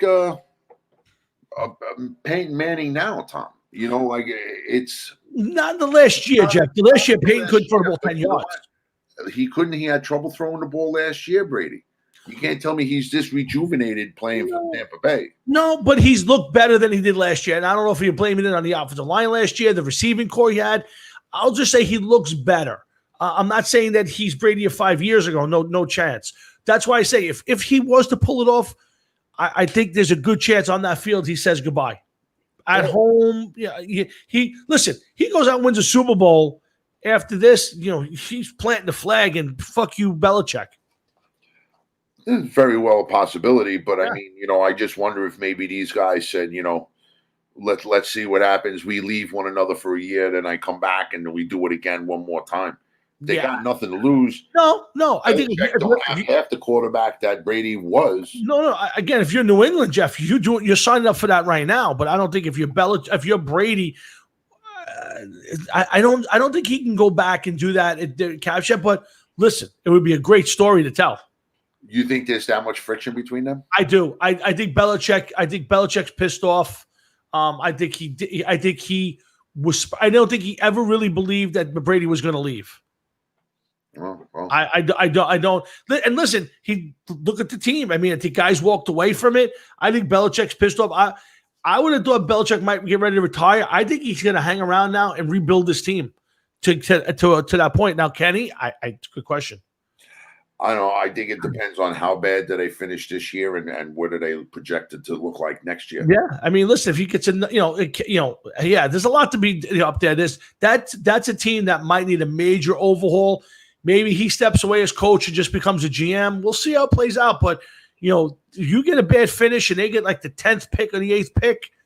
I don't know. I don't know what you do. Bill would have to try to pull a magic out of his hat and try to get himself the number 1 pick somehow. Which I would like to say that all the years prior, Belichick, with all the low picks that he had, or actually higher picks, however you want to look at it, near the bottom of the first rounders and every round after that, to get a pick for him and 8 to 10 is going to be a high pick. Oh, absolutely. Yeah. It's been 20 years since he had a pick lower than 25, probably. Is a pick in the 8 to 10, 8 to 12 range enough to fix that team? No, definitely not. No, you're not going to get. No, that's my point. Yeah, I agree with you on that. No, he's got to find a way to get the number 1 pick. But if you're the Jets and you have number 1 and you're going to make a trade, you're certainly not trading with Belichick in your division. Well, you put such a price on that number 1 that he would have to walk away. What was your franchise? If you what's that? If you're Belichick, you'd have to give up 5 number. If I'm the Jets, I'm saying, okay, but you want 5 number 1 picks. Oh, without a doubt. Yeah. Without a doubt. You stripped them. You get this one, but you ain't doing shit for the next couple of years. Correct. You're it's Trevor Lawrence running for his life, But and not for nothing, if you're the Jets and you know exactly who the fucking Patriots wanted, you draft them. That'd be even better yet. Very true. All true, man. Good stuff, Jeff. This was a great show. This was a good flow. This was a good show. Mm-hmm. Yep. All right, so we're going to wind this one down. Start to say to get thank yous. Thanks to everybody who paid attention tonight. Thanks to everybody at RFL Records for setting us up with Jeff Westlake and Holly Hines, and thank them for coming on. Make sure you check out The Boiling Point. Comes out tomorrow on RFL Records. Make sure you go out there and purchase that for them. Thanks to my dad for calling in. Thanks for everybody who paid attention online and threw us up some nice comments. We had a lot of fun doing it. Remember, next Thursday night, Jeff and I come back with Tommy John. That's going to be a blast on video this time, so make sure you check us out. I'll throw a bunch of posts up. Thanks to everybody who makes this show go and happen. And of course, a big thank you to my good partner in crime, Mr. Jeff Talwinski, for 3 hours of great show, man. This is by far one of my favorite shows already, Jeff. Yeah, it was a good one, man. They're always a lot of fun, but this one flowed nicely. Yep, absolutely. I'll give you the last word, Jeff. Anything you want to end with? No, just another week in the books, and I'm going to, by the time I see you again next Tuesday, election day is my anniversary. So Yes. I'll wish my wife happy anniversary after the fact. And the dog has been coming along. Anybody that's interested in the dog, she is completely blind, but she's coming along. So that's encouraging and made me feel better, a little bit better this week. So other than that, it's just another week in the books, really. Well, happy anniversary to the Talwinski, Sharon, and Jeff, both of you guys. I hope you guys have a great Tuesday night. Guys, remember, get out there and vote. Tuesday is election day. Do it any way you can. Paper ballot. Get down to the polling place, but make sure you get out there, do your homework, and vote. And we'll be back next Thursday. We'll be hopefully on my end. We'll be celebrating. And remember, the Hard Rock and Sports Show has officially endorsed Donald Trump for the presidency of the United States. So, yes, Jeff, we announced it early. I got it before you were on the show. Donald Trump, we have endorsed. Listen, Tom, it's whatever at this point in time. Absolutely. I just, more importantly, the 4th is coming. And we know what that means. The end of COVID? We don't have, no, that ain't going to end anytime soon. I'm sorry about that. What's the 4th? There's people that it means that we don't have to hear about this anymore. I said the same thing. That's the greatest part. Yes. And I'm hoping one of the saddest things with all of this stuff is how people are so immersed in this political bullshit and how they're treating these people like heroes and gods. And it's almost as sad as watching like these military parades from North Korea. And it's almost like a cult. Right. It's like, which cult do you belong to? And it's sad. Just vote somebody in and let's move on and just unite people. That's what they should be trying to do at this point in time. People. Listen, Jeff, you get voted yourself in if you can make that happen. But guys, just remember, get out Tuesday night and vote.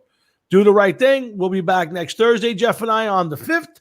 And we'll either be celebrating or we'll be, either way, listen, just support whoever's in the chair.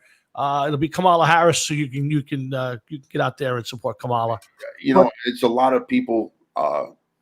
My wife has been telling me things that she talks to people at work about, and a lot of opinions are not good, of course, about Biden and Harris, and that's understandable. So that makes me, what I'm about to say to you, even more so. You are one of the only people so far that I've heard of that said that regardless of who the winner is Wednesday morning, whoever's sitting in the chair Wednesday morning, to get behind that person and to, that's it. And you know what? That's the way that it should be. Absolutely. That's the way it should be. But there's going to be people that are going to be pissed for fucking years. Oh, absolutely. 100%. And I'll tell you first thing, Jeff, if Trump were to lose and Biden gets in, I'll support him. But I will be here every week pointing out any facts that he blows, anything he messes up, anything, and it happens for both. But I will be the first guy. But I will be rooting for Joe Biden and Kamala Harris to do a good job because I want my country to be strong and safe and prosperous. So I have no choice. But hoping the president fails is like hoping the pilot of a fucking plane passes out during a crucial pass at the airport.